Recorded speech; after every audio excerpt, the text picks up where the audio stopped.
Praise be to the wonderful name of the Lord Jesus Christ. ஆண்டவராகிய இயேசு கிறிஸ்துவின் அற்புதமான நாமத்துக்கு மகிமை உண்டாகட்டும். I greet each and every one of you in the first day of this week as you tune into this broadcast. இந்த broadcast மூலமாக இந்த வாரத்தின் முதல் நாளிலே எங்களோடு இணைந்திருக்கிறவங்க யாவரையும் நாமத்தினால வாழ்த்துகிறேன். As most all of you know that during the weekends we are speaking on a series called The Purpose of God in the Life of a Believer. வாரத்தின் இறுதி நாட்களிலே இந்த ஞானத்துக்காக நாம் தேர்ந்தெடுக்கப்பட்ட தலைப்பு தேவனுடைய பிள்ளைகளுடைய வாழ்க்கையில் தேவனுடைய நோக்கம் சித்தம் தீர்மானம் என்னது.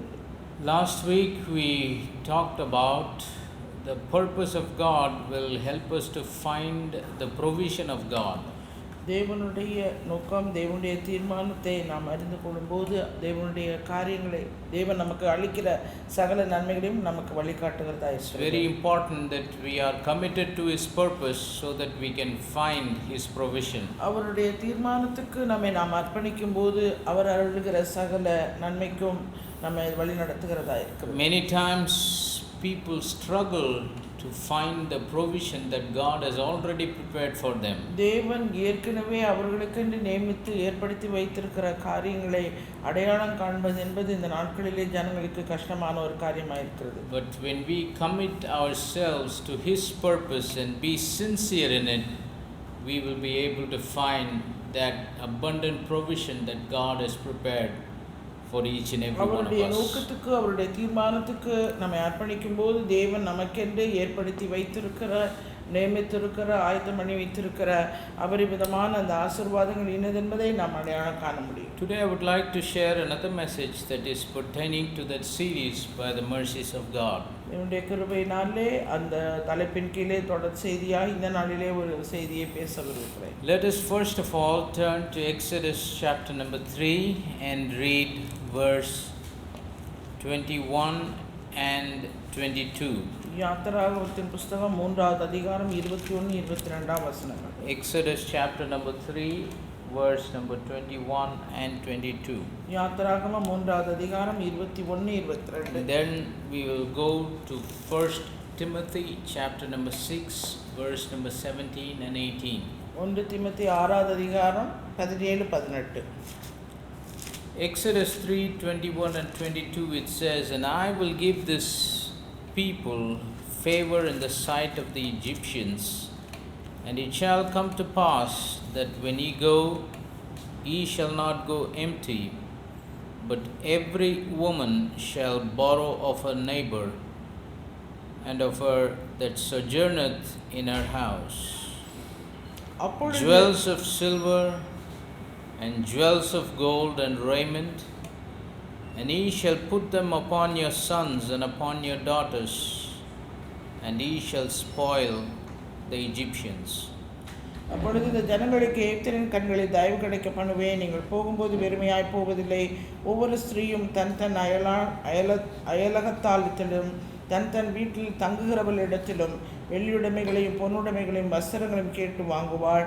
அவைகளை உங்கள் குமாரருக்கும் உங்கள் குமாரத்திகளுக்கும் தரிப்பித்து எகிப்தியரை கொள்ளையிடுவீர்கள் என்றார். And then we'll go to 1 Timothy chapter 6 verse 17 and 18. "Charge them that are rich in this world, that they be not high-minded, nor trust in uncertain riches, but in the living God, who giveth us richly all things to enjoy. That they do good, that they be rich in good works, ready to distribute, willing to communicate."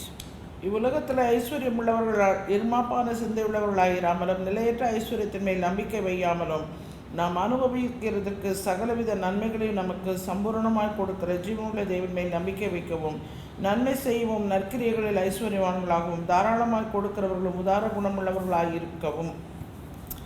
May the Lord add His blessing to the reading of His word. வாசிக்க கேட்ட இந்த வேத வசனங்களை கர்த்தர் நமக்கு ஆசீர்வதித்து கொடுப்பாராக.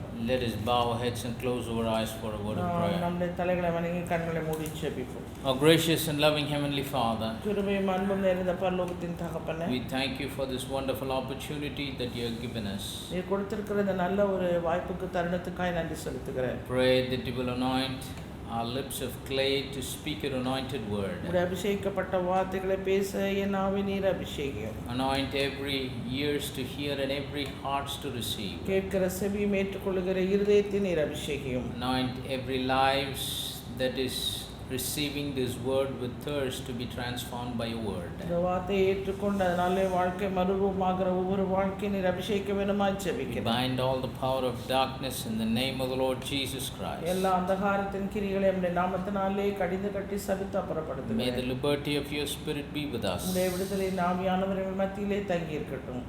Open our eyes to an understanding heart that we may receive your word and walk in it by உம்முடைய faith. வார்த்தையை ஏற்றுக்கொண்டு அதிலே நடப்பதற்குரிய புரிந்து கொள்ளுதலையும் எங்களுடைய கண்களை நீ திறக்க வேண்டும் என்று May ஜெபிக்கிறேன். the eternal purpose of you sending your word be fulfilled in each and every one of our ஒரே lives. நீர் உம்முடைய வார்த்தை அனுப்புகிறதான நித்தியமான நோக்கம் ஒவ்வொருவருடைய வாழ்க்கையிலும் நிறைவேற்றப்படட்டும். We love you and we thank you for all of your goodness and உம்முடைய grace. சகல நன்மைகளுக்காய் கிருபைகளுக்காய் நன்றி செலுத்துகிறேன். We declare that all the glory, honor and Sagala- praise belong to you and you alone. சகல துதி கன மகிமை மேன்மை எல்லாம் உமக்கு ஒருவருக்கே உண்டாகட்டும் என்று For we கேட்கிறேன். ask all of these wonderful blessings in the precious name of the Lord Jesus இந்த எல்லா Christ. ஆசீர்வாதங்களையும் வெளியேற பெற்ற நம்மாகிய இயேசு கிறிஸ்துவின் நாமத்தினாலே கேட்கிறேன். Amen. Amen. At this time, I would like to speak to you a message titled The Purpose of God's Provision and Blessing. தேவன் கொடுக்கிற ஆசீர்வாதங்களுக்குரிய நன்மைகளுக்கும் உரிய தேவனுடைய நோக்கம் தீர்மானம். The purpose of God's provision and blessing. தேவன் கொடுக்கிற ஆசீர்வாதத்துக்கும் காரியங்களுக்கும் உரிய தேவனுடைய நோக்கம். We need to understand that God has a purpose for each and everything in our life. நம்முடைய வாழ்க்கையிலே தேவன் அனுமதிக்கிற கொடுக்கிற ஒவ்வொரு காரியத்துக்கும் ஒரு நோக்கம் ஒரு சித்தம் உண்டு. If He has given us good health, அவர் ஒரு நல்ல ஆரோக்கியத்தை கொடுக்கிறார் என்றால் there is a purpose. அதற்கு ஒரு நோக்கம் உண்டு. If He has given us a sound mind, ஒரு தெளிந்த புத்தியை கொடுக்கிறார் என்றால் there is a purpose. அதற்கு ஒரு நோக்கம் உண்டு. If He has given us strength, there is a purpose. நமக்கு பலத்தை கொடுக்கிறார் என்றால் அதற்கு ஒரு நோக்கம் உண்டு. If He has given us His blessings, there is a purpose. அவர் தம்முடைய ஆசீர்வாதங்களை நமக்கு கொடுக்கிறார் என்றால் அதற்கும் ஒரு தீர்மானம் உண்டு. It's one thing that we fulfill the purpose of God, but it is another thing for us to realize that whatever happens around us, towards us, that also has a divine purpose of God. ஒரு காரியம் தேவனுடைய நோக்கம் தீர்மானம் இன்னது என்பதை நாம் புரிந்து கொள்வது. அடுத்தது என்னவென்றால் தேவன் நமக்கு கொடுக்கிற காரியங்கள், நமக்கு அனுமதிக்கிறவர்கள், நம்மை சுற்றி இருக்கிறவர்கள் சகலவுமே எதற்காக கொடுக்கப்பட்டிருக்கிறது, ஏன் இருக்கிறது என்கிற நோக்கம் தீர்மானத்தை நாம் அறிந்து கொள்ள வேண்டும். Everything has a purpose. எல்லாவற்றுக்கும் ஒரு நோக்கம் தீர்மானம் உண்டு. When we read the scripture, we find God's purpose in every little thing in the lives of God's people. தேவனுடைய ஜனங்களுடைய வாழ்க்கையிலே நடைபெறுகிற ஒவ்வொரு சிறு காரியத்துக்கும் ஒரு நோக்கம் ஒரு தீர்மானம் இருக்கிறது. Even God has a purpose in pain. வலியில கூட வலிக்கும் ஒரு நோக்கம். God allows pain and sufferings, He has a purpose behind it. வலி இருக்குது, பாடு இருக்குது என்று சொன்னால் அதற்கும் தேவனுடைய நோக்கம் ஒரு தீர்மானம். But at this time we are going to talk about the purpose of God in blessing and providing for us. நமக்கு தேவன் அருளுகிற ஆசீர்வாதத்துக்கும் தேவைகளுக்கும் உரிய நோக்கம் தீர்மானம் என்னது என்பதுதான் நாம் இப்ப தியானிக்க போகிறோம். When God provides for His people, தேவன் தம்முடைய பிள்ளைகளுக்கு கொடுக்கிற சகல காரியங்களும், when God provides abundance to His people, தேவன் தம்முடைய ஜனங்களுக்கு கொடுக்கிற நிறைவு எல்லாவற்றிலும், when He blesses His people, தம்முடைய ஜனத்தை அவர் ஆசீர்வதிக்கிற ஆசீர்வாதத்தில் even there is a purpose behind it. அதற்கு பின்பாக ஒரு நோக்கம் ஒரு தீர்மானம் இருக்கிறது. Last week we talked about when we commit to the purpose of God, we will find the provision of God. கடந்த வாரம் நாம் தியானித்தது என்னவென்றால் தேவனுடைய நோக்கத்துக்கு தீர்மானத்துக்கு நம்ம அர்ப்பணிக்கும் போது தேவன் நமக்கு வைத்திருக்கிற ஆசீர்வாதம் காரியம் என்னது என்பதை நாம் அறிந்து கொள்ள முடியும். Today we are talking about even for God allowing us to receive His provision and blessings, there is a purpose. தேவனுடைய ஆசீர்வாதத்தையும் தேவனுடைய நமக்கு கொடுக்கிற காரியங்களையும் தேவன் நமக்கு அனுமதித்து அவர் கொடுக்கிறதுக்கும் கூட ஒரு நோக்கம் ஒரு தீர்மானம் இருக்கிறது. Many times when God blesses us, we have our own ideas. அநேக நேரங்களிலே தேவன் நம்மை ஆசீர்வதித்திருக்கும் போது நாம் நம் சுய எண்ணங்களை கொண்டவர்களாய் நாம். But it is very important to understand a believer he must very sure in this understanding as to why God blesses him. ஆனா ஒரு விசுவாசி என்கிற நிலையில் இருக்கிற ஒருவன் அவன் தனக்கு கொடுக்கப்பட்ட ஆசீர்வாதங்கள் எல்லாம் எதற்கு என்பதை அவன் கொஞ்சம் சிந்திக்க வேண்டியவனாக It is இருக்கிறான். just not for us to eat and drink and wear good clothes and live in a home. நாம் சாப்பிட்டு குடித்து நல்ல ஒரு வீட்டிலே வாழ்வது ஒரு காரியம் அல்ல. That is not the only purpose. அது மாத்திரமே ஒரு தேவனுடைய நோக்கம் அல்ல. Meeting our basic needs is nothing for God. அடிப்படை தேவைகள் நமக்கு சந்திக்கப்படுவது தேவனுக்கு ஒரு பெரிதான காரியம் அல்ல. But beyond meeting our basic needs, God has a great plan and a great purpose behind him blessing each and every one of us. நம் தேவன் நமக்கு கொடுக்கிற ஒவ்வொரு ஆசீர்வாதத்துக்கும் அவருடைய ஆசீர்வாதத்தின் காரியங்கள் எல்லாவற்றுக்கும் பின்பாக ஒரு நோக்கம் ஒரு தீர்மானத்தை உடையவராய் இருக்கிறார். The passage that we read from the book of Exodus, யாத்ராகம புத்தகத்திலே நாம் வாசிக்க கேட்ட அந்த வேத வசனம், this passage might have been very familiar to you as you watch. கவனித்துக் கொண்டிருக்கிற உங்களுக்கு अनेक பேருக்கு இது புதிய பரிச்சயமான ஒன்றாய் இருக்கலாம். It is a passage where the Lord spoke through his prophet to the children of Israel just before they left the land of Egypt. எகிப்து தேசத்தை விட்டு அவர்கள் வெளியேறுவதற்கு சற்று முன்பாக அவர் தேவனுடைய ஜனங்களுக்கு கொடுத்த ஒரு ஆலோசனையாக இது காணப்படுகிறது. We all know for almost 400 years they were living as slaves in the land of Egypt. அந்த எகிப்து தேசத்திலே ஏறத்தாழ அவர்கள் 400 வருஷம் அடிமைகளாக வாழ்ந்தார்கள். And they were involved in a hard labor. அவர்கள் கடினமான பிரயாசங்களுக்கு உட்படுத்தப்பட்டார்கள். And they were also mistreated. அது மாத்திரமல்ல தவறாக நடத்தப்பட்டார்கள். They almost suffered for 400 years. அவர்கள் 400 வருஷமும் கஷ்டப்பட்டார்கள். In all those 400 years they cried to the Lord. அந்த 400 வருஷமும் அவர்கள் ஆண்டவரை நோக்கி அவர்கள் முறையிட்டார்கள். Finally the Lord sent his prophet இறுதியாக தேவன் தம்முடைய தீர்க்கதரிசியை அனுப்பினார் to deliver his people. தம்முடைய ஜனத்தை விடுவிக்கும்படியாக. And it was not an easy deliverance that Moses could get. சுலபமான ஒரு விடுதலை அல்ல மோசே பெற்றுக்கொண்டது. He had to go through a lot of things. अनेक காரியங்களுக்குள்ள அவன் கடந்து போக வேண்டியதாக இருந்தது. God had to do a lot of things before the people could be emancipated, could be delivered. அந்த ஜனங்கள் அந்த எகிப்து தேசத்திலிருந்து அடிமைத்தனத்திலிருந்து அவர்கள் விடுதலையாக்கி வெளியேற்றப்படுவதற்கு பல காரியங்களை அவர்கள் கடந்து வர வேண்டியது. As they were getting ready to move out of the land of Egypt, அந்த எகிப்து தேசத்தை விட்டு அவர்கள் வெளியேறுவதற்கு சற்று முன்பாக, this is what the Lord told his people. தேவன் தம்முடைய ஜனங்களிடத்தில் சொன்ன வார்த்தை இதுவாகும். He said, I will give this people favor in the sight of the Egyptians. இந்த ஜனங்களுக்கு எகிப்தியரின் கண்களிலே தயவு கிடைக்க பண்ணுவேன். God says, I'm going to give you favor in the eyes of the people that were keeping you as slaves for 400 years. 400 வருஷம் உங்களை அடிமைகளாக வைத்திருந்த அந்த எகிப்தியருடைய கண்களிலே உங்களுக்கு நான் தயவு கிடைக்க செய்வேன். And because of the divine favor, அந்த தெய்வீக தயவினாலே, it says, it shall come to pass when you go, you shall not go empty. அப்படியாக நீங்க கடந்து போகும்போது நீங்கள் வெறுமையாக போகிறதில்லை. It's not going to be like your slave master. Your master is going to free you just like that. உங்களுடைய எஜமான் உங்களை விடுவித்து அப்படியாக உங்களை வெறுமையாய் அனுப்பி விடுகிறதல்ல. He's not going to free you empty-handed. வெறும் கையாய் உங்களை அனுப்புகிறதில்ல. But the Lord said, I'm going to give them favor to a point that you shall not go empty. நீங்கள் அப்படி தயவு கிடைக்கும்போது நீங்கள் வெறுமையாய் போகிறதில்லை. It says, every woman shall borrow of her neighbor and of her that sojourneth in her house. ஒவ்வொரு ஸ்திரீயும் தன் அயலகத்தால் இடத்திலும் தன் வீட்டில் தங்குகிறவரிடத்திலும் jewels of silver and jewels of gold and raiment, and ye shall put them upon your sons and upon your daughters, and ye shall spoil the Egyptians, the Lord said. வெள்ளியுடைமைகளையும் பொன்னுடைமைகளையும் வஸ்திரங்களையும் கேட்டு வாங்குவாள், அவைகளை உங்கள் குமாரருக்கும் உங்கள் குமார்த்திகளுக்கும் தரிப்பித்து எகிப்தியரை கொள்ளையிடுவீர்கள். எகிப்தியரை கொள்ளையிடு. God says you are going to swindle them. அவர்களை ஒன்றுமில்லாமல் செய்ய போகிறீர்கள். They are not going to steal it from them. அவர்களிடத்திலிருந்து அவர்கள் திருடுகிறது. They are going to take them everything by asking them. அவர்களிடத்திலே கேட்டு எல்லாவற்றையுமே பெற்றுக்கொள்ள. With their knowledge they are going to take everything. அவர்களுடைய அறிவுக்கு உட்பட்டு எல்லாவற்றையும் அவர்கள் எடுக்க போகிறார்கள். That's what the Lord said. அதைத்தான் ஆண்டவர் சொல்கிறார். I'm going to give you favor in the eyes of the Egyptians that had you as slaves for hundreds of years. 400 வருடங்களாக உங்களை அடிமைப்படுத்தி வைத்திருந்த அந்த எகிப்தியருடைய கண்களிலே உங்களுக்கு நான் தயவு கிடைக்க செய்வேன். And you shall take jewels of silver and jewels of gold and raiment. நீங்கள் வெள்ளியுடைமைகளையும் பொன்னுடைமைகளையும் வஸ்திரங்களையும் கேட்டு வாங்குவீர்கள். கேட்டு வாங்குவீர்கள். You shall ask them and then you shall receive them. நீங்க கேளுங்க, அப்பொழுது உங்களுக்கு கிடைக்கப்படும். And then you shall put it upon your sons and upon your daughters. உங்கள் குமாரருக்கு உங்கள் குமாரத்திகளுக்கு நீங்கள் தருவீர்கள். Jewels of silver, jewels of gold and raiment. வெள்ளியுடைமை, பொன்னுடைமை, வஸ்திரங்கள்.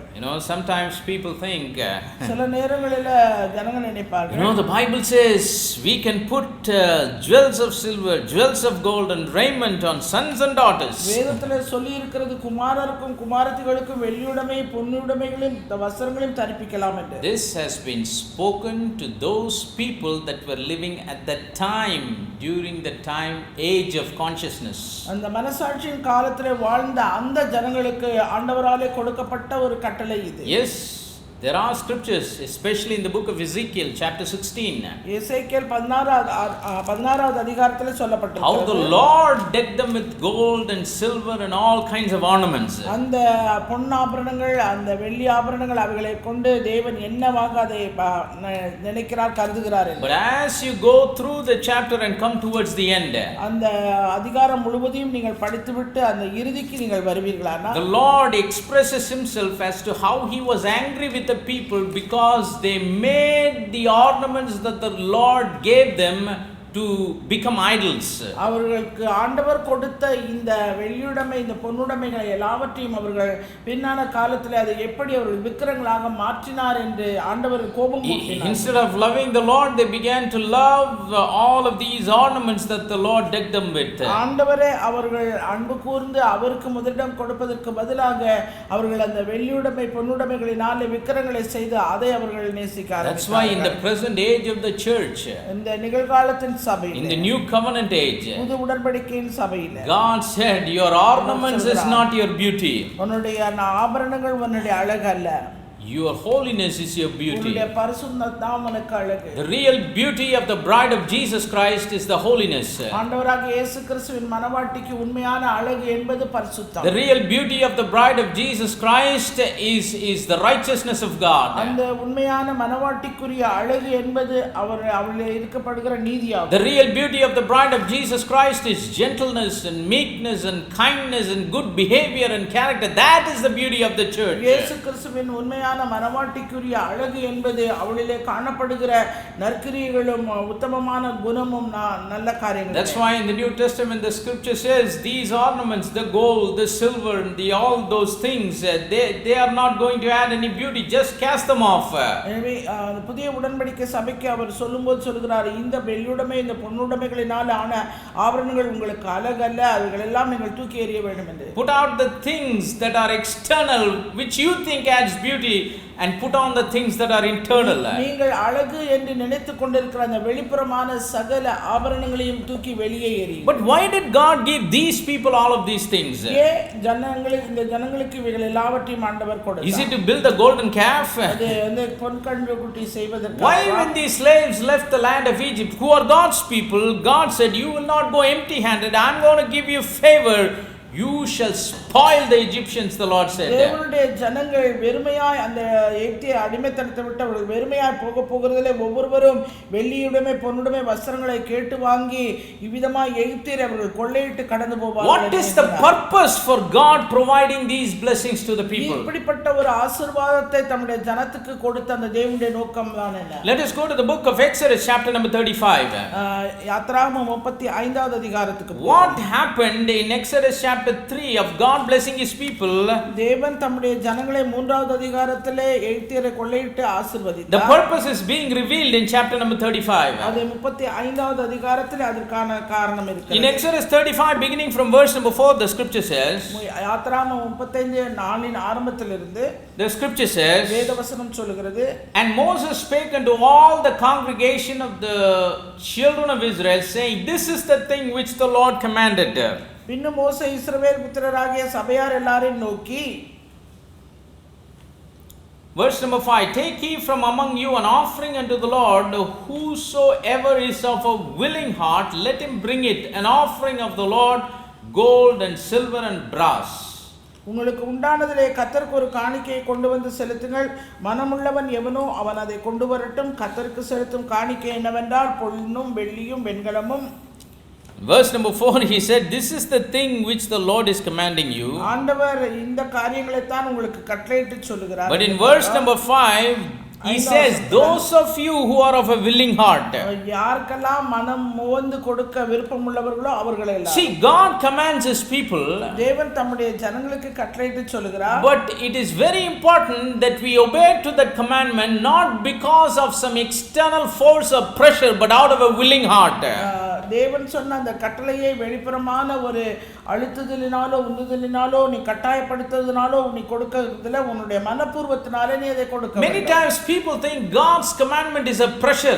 அநேக நேரங்களிலே தேவன் கொடுக்கிற அந்த கட்டளை என்பது தங்கள் மீது கொடுக்கப்படுகிற ஒரு அழுத்தம். Many times they think God is using a pressure tactic when he commanded his people. தம்முடைய ஜனத்தை அவர் கட்டளையிட்டு சொல்லும்போது அவர் அவர்களை அழுத்தப்படுத்தி கட்டாயப்படுத்தி செய்கிறார். God commands his people because it is for their good.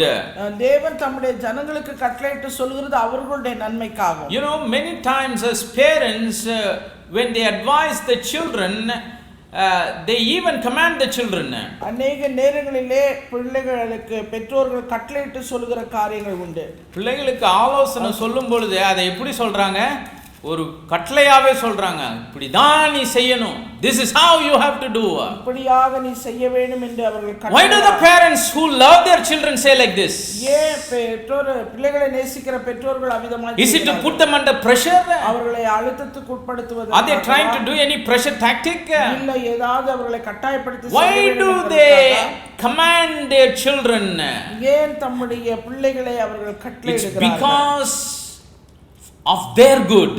அவர்களுடைய நன்மைக்காக. It is because of the love that they have for them. ஆண்டவர் அவர்கள் மீது கொண்டிருக்கிற அந்த அன்புக்காக அவர்கள். And it is very important for the children to understand பிள்ளைகள் புரிந்து கொள்ள வேண்டிய ஒரு காரியம் that whenever they receive the command from godly parents, எப்பொழுதெல்லாம் அந்த தேவபக்தியுள்ள அந்த பெற்றோர்களிடத்திலே அவர்கள் காரியங்களை கேட்கிறார்கள், whenever the parents advise them for their good, அவர்களுடைய நன்மைக்காக பெற்றோர்கள் எப்பொழுதெல்லாம் அவர்களுக்கு புத்தி, they must understand it is for their good. அவர்கள் அதை புரிந்து கொள்ள வேண்டும் தங்களுடைய நன்மைக்காக இது They must understand it is because they love them. அவர்களை நேசிக்கிறதுனால அப்படி சொல்கிறார் என்று அவர்கள். And they obey to the they must obey to the commandment out of a willing heart. அது மாத்திரமல்ல மனப்பூர்வமாக அந்த காரியத்துக்கு கட்டளைக்கு அவர்கள் கீழ்ப்படிய. It's a wonderful thing to find this in the scripture also. வேத வசனங்களிலே இது நாம் காண்பது மிகவும் அற்புதமான ஒரு காரியம். Moses says this is what the Lord is commanding. ஆண்டவர் இதைத்தான் உங்களுக்கு கட்டளையிட்டு சொல்றார். And what is that commandment? அந்த கட்டளை என்ன? It is for the people to bring the offering to the Lord. ஆண்டவருக்கு அவர்கள் காணிக்கையை கொண்டு வர வேண்டும். But then he says, அதன் பின்பாக அவர் சொல்லுகிறார், though the Lord is commanding you,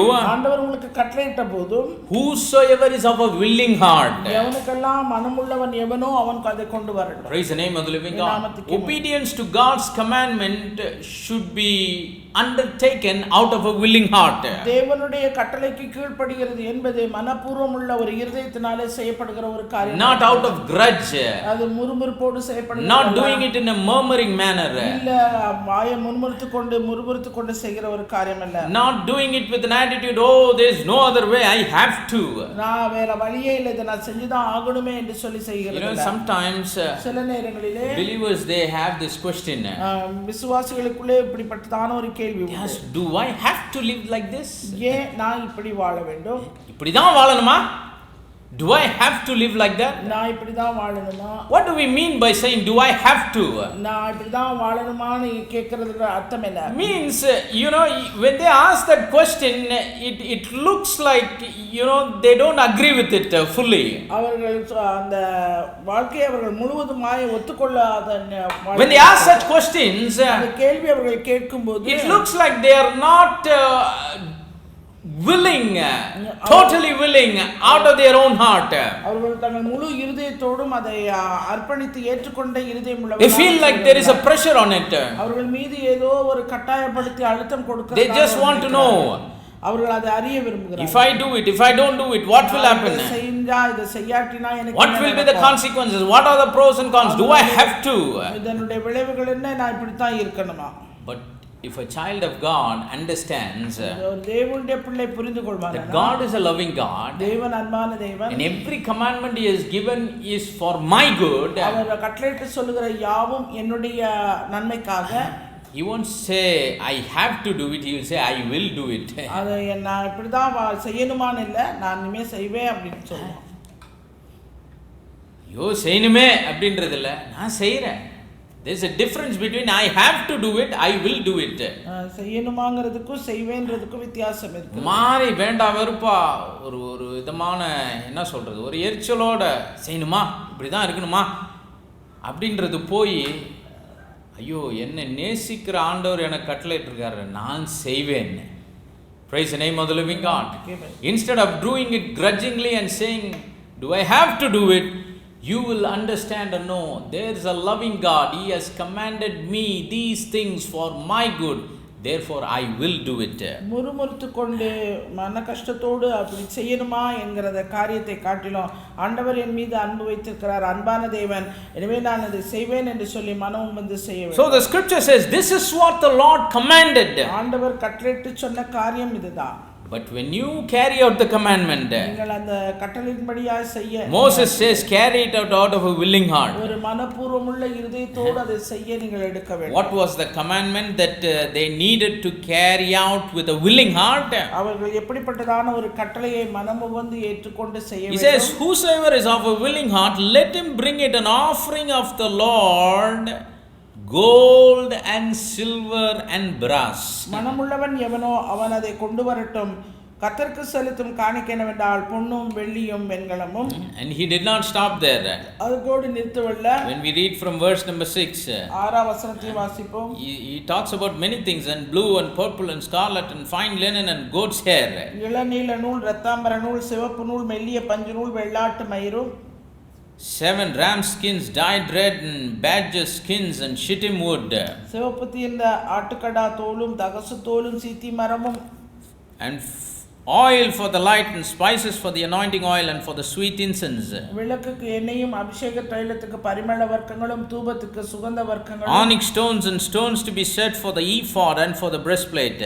ஆசாரியருடைய ஏபோத்திலும் மார்பதக்கத்திலும் பதிக்கத்தக்க கோமேதகம் முதலிய ரத்தினங்களுமே. And every wise hearted among you shall come and make all that the Lord has commanded. ஞான இருதயமுள்ள அனைவரும் வந்து கர்த்தர் கட்டளையிட்டவைகளை எல்லாம் செய்வார்களாக. What did the Lord command? ஆண்டவர் கட்டளையிட்ட காரியம் என்ன? What did he command them to make? எதை அவர்கள் செய்யும்படியாக கட்டளையிட்டார்? The tabernacle, his tent and his covering, his thatches and his boards, his bars, his pillars and his sockets.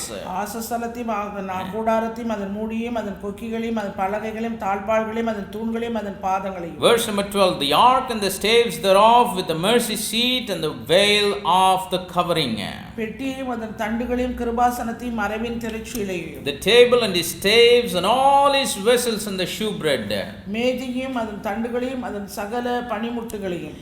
You can read all of the details what the Lord had commanded. ஆண்டவர் அவர்களுக்கு கட்டளையிட்டு செய்ய சொன்ன சகலவற்றையும் நீங்கள் பார்க்கலாம். And Moses said, do it out of a willing heart. மோசே என்ன சொல்றார்? அதை நீ மனப்பூர்வமாய் செய். Don't think the Lord is pressurizing you, forcing you. ஆண்டவர் உன்னை கட்டாயப்படுத்தி அதை கட்டளையிட்டு நிர்பந்தித்து செய்ய சொல்கிறார். Now this is very important for those that are involved in the ministry, especially in these last days. இந்த கடைசி நாட்களிலே ஊழியத்திலே ஈடுபட்டிருக்கிறவர்களுக்கு இது மிகவும் அவசியமான. One of the complaints that generally people talk about among the churches is, இந்த நாட்களிலே சபைக்குள்ளே பொதுவாக சொல்லப்படுகிற ஒரு புகார் என்னவென்றால், oh, they are asking for money. அவர்கள் பணத்தை கேட்கிறார்கள். They are putting pressure for money. அவர்கள் பணத்தை கொடுக்கும்படி They are asking donations for this and donations for that. இதுக்காக டொனேஷன் கொடுங்க, அதுக்காக donation. See, there is nothing wrong in presenting the needs in the kingdom of God to the people. தேவனுடைய ராஜ்யத்துக்குரிய தேவைகளை குறித்து ஜனங்களிடத்திலே சொல்லுவதோ கேட்பதோ தவறல்ல. Yes, God provides the needs of his kingdom through the people of the kingdom. தேவனுடைய ராஜ்யத்துக்குரிய தேவைகளை தேவனுடைய ஜனங்கள் மூலமாக தான் அந்த தேவைகளை தேவன் But it is not right to put pressure on them. ஆனா அவர்கள் மீது கட்டாயப்படுத்தி நிர்பந்திக்க Because the Bible itself says if somebody gives grudgingly there is no use in it. அப்படியே வேதம் சொல்கிறது அதை அவர்கள் முறுமுறுப்பா செய்தாங்கன்னா அதனால ஒரு பிரயோஜனமும் கிடையாது. See, in the kingdom work, தேவனுடைய ராஜ்யத்தின் கிரியை God is more concerned to provide the needs of the kingdom than we are who are laboring and working. நம்ம பிரயாசப்படுகிற நம்மை காட்டிலும் வேலை செய்கிற நம்மை காட்டிலும் அதற்குரிய தேவைகளை அவர் சந்திக்க அவருக்கு கரிசனை உண்டு. Our job is to present the needs to the people just like Moses did. மோசே எவ்விதமாய் சொன்னானோ அதுபோல ஜனங்களிடத்திலே ராஜ்யத்துக்குரிய தேவைகளை நாம் கொண்டு வர வேண்டும். We need to present the will of God, what has to be done in the kingdom of God. God. தேவனுடைய சித்தம் என்ன என்பதை மாத்திரம் ஜனங்களுக்கு நாம் தெரியப்படுத்த வேண்டும். And people has to provide out of their willing heart. தேவனுடைய ஜனங்கள் தங்களுடைய மனப்பூர்வமுள்ள இருதயத்தோடு அவைகளுக்குரிய தேவைகள் எல்லாவற்றையும் அவர்கள் சந்திக்க Now வேண்டும். here Moses says we need so much of these things for the work of the tabernacle. இங்கே மோசே பட்டியலிட்டு சொல்கிறார் ஆசரிப்பு கூடாரத்துக்கான சகல காரியங்களும் And he is தேவைப்படுகிறது. asking the people to bring it out of a willing heart. ஆண்டவர் மோசே ஜனங்களிடத்தில் சொல்கிறது நீ மனப்பூர்வமாய் கொண்டு வா. And the people who received this commandment from the Lord through Moses, மோசேயின் மூலமாய் தேவனுடைய கட்டளையை பெற்ற இந்த தேவ ஜனம் in verse number 20 the scripture says, 20ஆம் வசனத்தில் and all the சொல்லப்படுகிறது, congregation of the children of Israel departed from the presence of Moses. அப்பொழுது இஸ்ரவேல் புத்திரராகிய சபையார் எல்லாரும் மோசேயின் சமூகத்தை விட்டு புறப்பட்டார்கள். Verse number 21 says, and they came, everyone whose heart stirred him up, and everyone whom his spirit made willing, and they brought the Lord's offering to the work of the tabernacle of the congregation, and for all his service, and for the holy garments. பின்பு எவர்களை அவர்கள் இருதயம் எழுப்பி எவர்களை அவர்கள் ஆவி உற்சாகப்படுத்தினதோ அவர்கள் எல்லாரும் ஆசரிப்பு கூடாரத்தின் வேலைக்கும் அதன் சகல ஊழியத்துக்கும் பரிசுத்த வஸ்திரங்களுக்கும் ஏற்றவர்களை கர்த்தருக்கு காணிக்கையாக கொண்டு வந்தார்கள். See, to these people the need was presented, இந்த ஜனங்களிடத்திலே தேவை இன்னதென்று தெரிவிக்கப்பட்டார். but when they received what the Lord said and went back, அவர்கள் திரும்பி போன பின்பு அந்த ஜனங்களிடத்திலே ஆண்டவர் சொன்ன the Lord stirred up the hearts of the people தேவன் அவர்களுடைய இருதயத்தை ஏவினார் to bring the offering to the work of the tabernacle of the congregation. காணிக்கையும் ஆசரிப்பு கூடாரத்தின் வேலைக்குரிய சகல காரியத்தையும் ஆண்டவர் கொண்டு வரும்படியாக. And in verse number 22 the scripture says, 22ஆம் வசனம் சொல்கிறது, and they came both men and women, as many as were willing hearted, and brought bracelets and earrings and rings and tablets, all the jewels of gold, and every man that offered an offering of gold unto the Lord. மனப்பூர்வமுள்ள ஸ்திரீ புருஷர் யாவரும் அஸ்தகடங்கள் காதணிகள் மோதிரங்கள் ஆரங்கள் முதலான சகலவித பொன்னாபரணங்களையும் கொண்டு வந்தார்கள். கர்த்தருக்கு காணிக்கை செலுத்தின ஒவ்வொருவனும் பொன்னை காணிக்கையாக And if செலுத்தினார். we read from verse number 23, they also brought all the other detailed, meticulous things, the furnitures, the wood, and the different stones also, and offered it as an offering unto the Lord. 23ஆம் வசனத்திலிருந்து கடைசி வரைக்கும் நாம் பார்க்கிறோம். அந்த ஆசரிப்பு கூடாரத்துக்கு தேவையான மரங்கள், அந்த நூல் வகைகள், விலையுயர்ந்த கற்கள், அநேக காரியங்களை அவர்கள் ஒவ்வொன்றாக அவர்கள் கொண்டு வந்தார்கள். Verse number 26 says, and all the women whose heart stirred them up in wisdom spun goat's hair. எந்த ஸ்திரீகளுடைய இருதயம் ஞான எழுப்புதல் அடைந்ததோ அவர்கள் எல்லாரும் வெள்ளாட்டு மயிரை தரித்தார்கள். So men and women, they were willingly, abundantly providing to the work of the tabernacle of God. எல்லா ஸ்திரீகளும் புருஷரும் யாருடைய இருதயம் எல்லாம் ஏவப்பட்டதோ அவர்கள் எல்லாரும் தங்களுக்குள்ள இருந்த எல்லாவற்றையும் மனப்பூர்வமாய் கொண்டு வந்தார்கள் ஆசரிப்பு Here they கூடாரத்துக்கு. gave not to build their own houses, இங்கே அவர்கள் தங்களுடைய சொந்த வீட்டை கட்டுவதற்காக கொண்டு வரல, but they gave so willingly, so gladly for the work of the tabernacle of God. ஆசரிப்பு கூடாரம் தேவனுடைய கூடாரம் கட்டி எழுப்பப்படுவதற்குரிய சகல தேவைகளையும் எல்லாவற்றையும் அவர்கள் கொண்டு How வந்து did these கொடுத்தார்கள். people had all these things? உங்களுக்கு எங்கே இருந்து இந்த பொருள் எல்லாம் வைத்திருந்தார்கள்? They did not work in a multinational company. அவர்கள் எந்த ஒரு பெரிய தொழிற்சாலையில் அவர்கள் வேலை செய்யல. They were not owning any business. எந்த ஒரு சுய வியாபாரமும் அவர்கள் செய்யவில்லை. Now after being slaves for 400 years, they were sojourning through the wilderness. 400 வருஷம் எகிப்தில் அடிமையாக இருந்த பிறகு அவர்கள் வனாந்தரத்திலே பிரயாணப்பட்டார்கள். From where did they get all these things? இவர்கள் எல்லாவற்றையும் அவர்கள் எங்கே இருந்து பெற்றுக்கொண்டிருந்தார்கள்? These are the same things that the Lord provided to them in Exodus chapter number 3. அந்த யாத்திராகமம் 3வது அதிகாரம் 21 22 நாம் பார்த்தபடி அங்கே அவர்கள் எகிப்தியரிடத்திலிருந்து எல்லாவற்றையும் அவர்கள் These are the spoils that they spoiled from Egypt. எகிப்திலிருந்து எகிப்தியரிடத்தில் அவர்கள் கொள்ளையிட்டு கொண்டு வந்த காரியங்கள். These are the things that the Lord provided to them abundantly. இப்படிப்பட்ட காரியங்களை அவர்களுக்கு தேவன் அபரிமிதமாக கொடுத்தார். This is the abundant blessing that the Lord provided to them because of the favor that they gave in the sight of the Egyptians. எகிப்தியருடைய கண்களிலே மனுஷருடைய கண்களிலே இவர்களுக்கு தயவு கிடைக்க செய்த தேவன் இவர்கள் எல்லாவற்றையும் அபரிமிதமாய் ஆசீர்வதித்து எல்லாவற்றையும் The bracelets that God gave them, it's not for them to wear and show off. அந்த ஆண்டவர் கொடுத்திருந்த அந்த அஸ்தகடங்கள் அவர்கள் தாங்கள் போட்டுக்கொண்டு அதை அழகுபடுத்துவதற்கல்ல. It's the necklace that God gave them, not for them to wear on their necks. அதுபோல அவர்கள் ஆரங்கள் கழுத்திலே போட்டுக்கொண்டு அதை அழகுபடுத்தி பார்த்துக் கொள்வதற்கு But it is for the construction of the tabernacle of God. இவைகள் எல்லாம் தேவனுடைய ஆசரிப்பு கூடாரத்தின் கட்டுமான பணிக்காக கொடுக்கப்பட்ட ஒன்று. So even a believer today in this present day and time இந்த காலத்திலே இந்த நேரத்திலே வாழ்ந்து கொண்டிருக்கிற விசுவாசிகளும் கூட must understand that God has a purpose behind every blessing and every provision that He provides for them. அவர்களுக்கென்று தேவன் கொடுக்கிற ஒவ்வொரு காரியத்து பொருளுக்கும் ஒவ்வொரு ஆசீர்வாதத்துக்கு பின்னாக அவருடைய ஒரு நோக்கத்தை அவர் These வைத்திருக்கிறார். people were just slaves இவர்கள் எல்லாம் வெறும் அடிமைகளாக for இருந்தார்கள். hundreds and hundreds of years. 100 வருடங்களுக்கு மேலாக இருந்தவர்கள். Before they left the land where they were slaves for hundreds of years, அவர்கள் 100 வருடங்களுக்கு மேலாக அடிமைகளாக அந்த தேசத்திலே இருந்தவர்கள். God gave favor in the sight of the Egyptians. அந்த எகிப்தியருடைய கண்களிலே தயவடைக்க தேவன் செய்தார். And they took spoils out of the land of அது Egypt. மாத்திரமல்ல அந்த எகிப்து தேசத்தின் முழுமையும் அவர்கள் கொள்ளையிட்டார்கள். For what purpose? என்ன நோக்கத்துக்காக? Because God knew what is going to happen. என்ன நடக்க போகிறது என்பதை தேவன் முன்பாக God knew what is needed for His kingdom at that day and time. அந்த காலத்துக்குரிய நேரத்துக்குரிய தம்முடைய தேவனுடைய ராஜ்யத்தின் வேலைக்கு என்ன தேவை என்பதை அறிந்த ஆண்டவர். God knew about the tabernacle. ஆண்டவர் ஆசரிப்பு கூடாரத்தை பற்றி அறிந்தவர். God knew all the things that would be needed for the tabernacle to be built. அந்த ஆசரிப்பு கூடாரம் கட்டி எழுப்பப்படுவதற்கு என்னென்ன காரியங்கள் எல்லாம் தேவை என்பதை முன்பே God அறிந்தவர். knew everything about the ark of the covenant. அந்த உடன்படிக்கை பெட்டிக்கு உரிய தேவை இன்னது என்பதை முன்பாக He knew all the gold and the silver and the brass and the stones and all the costly things that would be required to construct such a structure.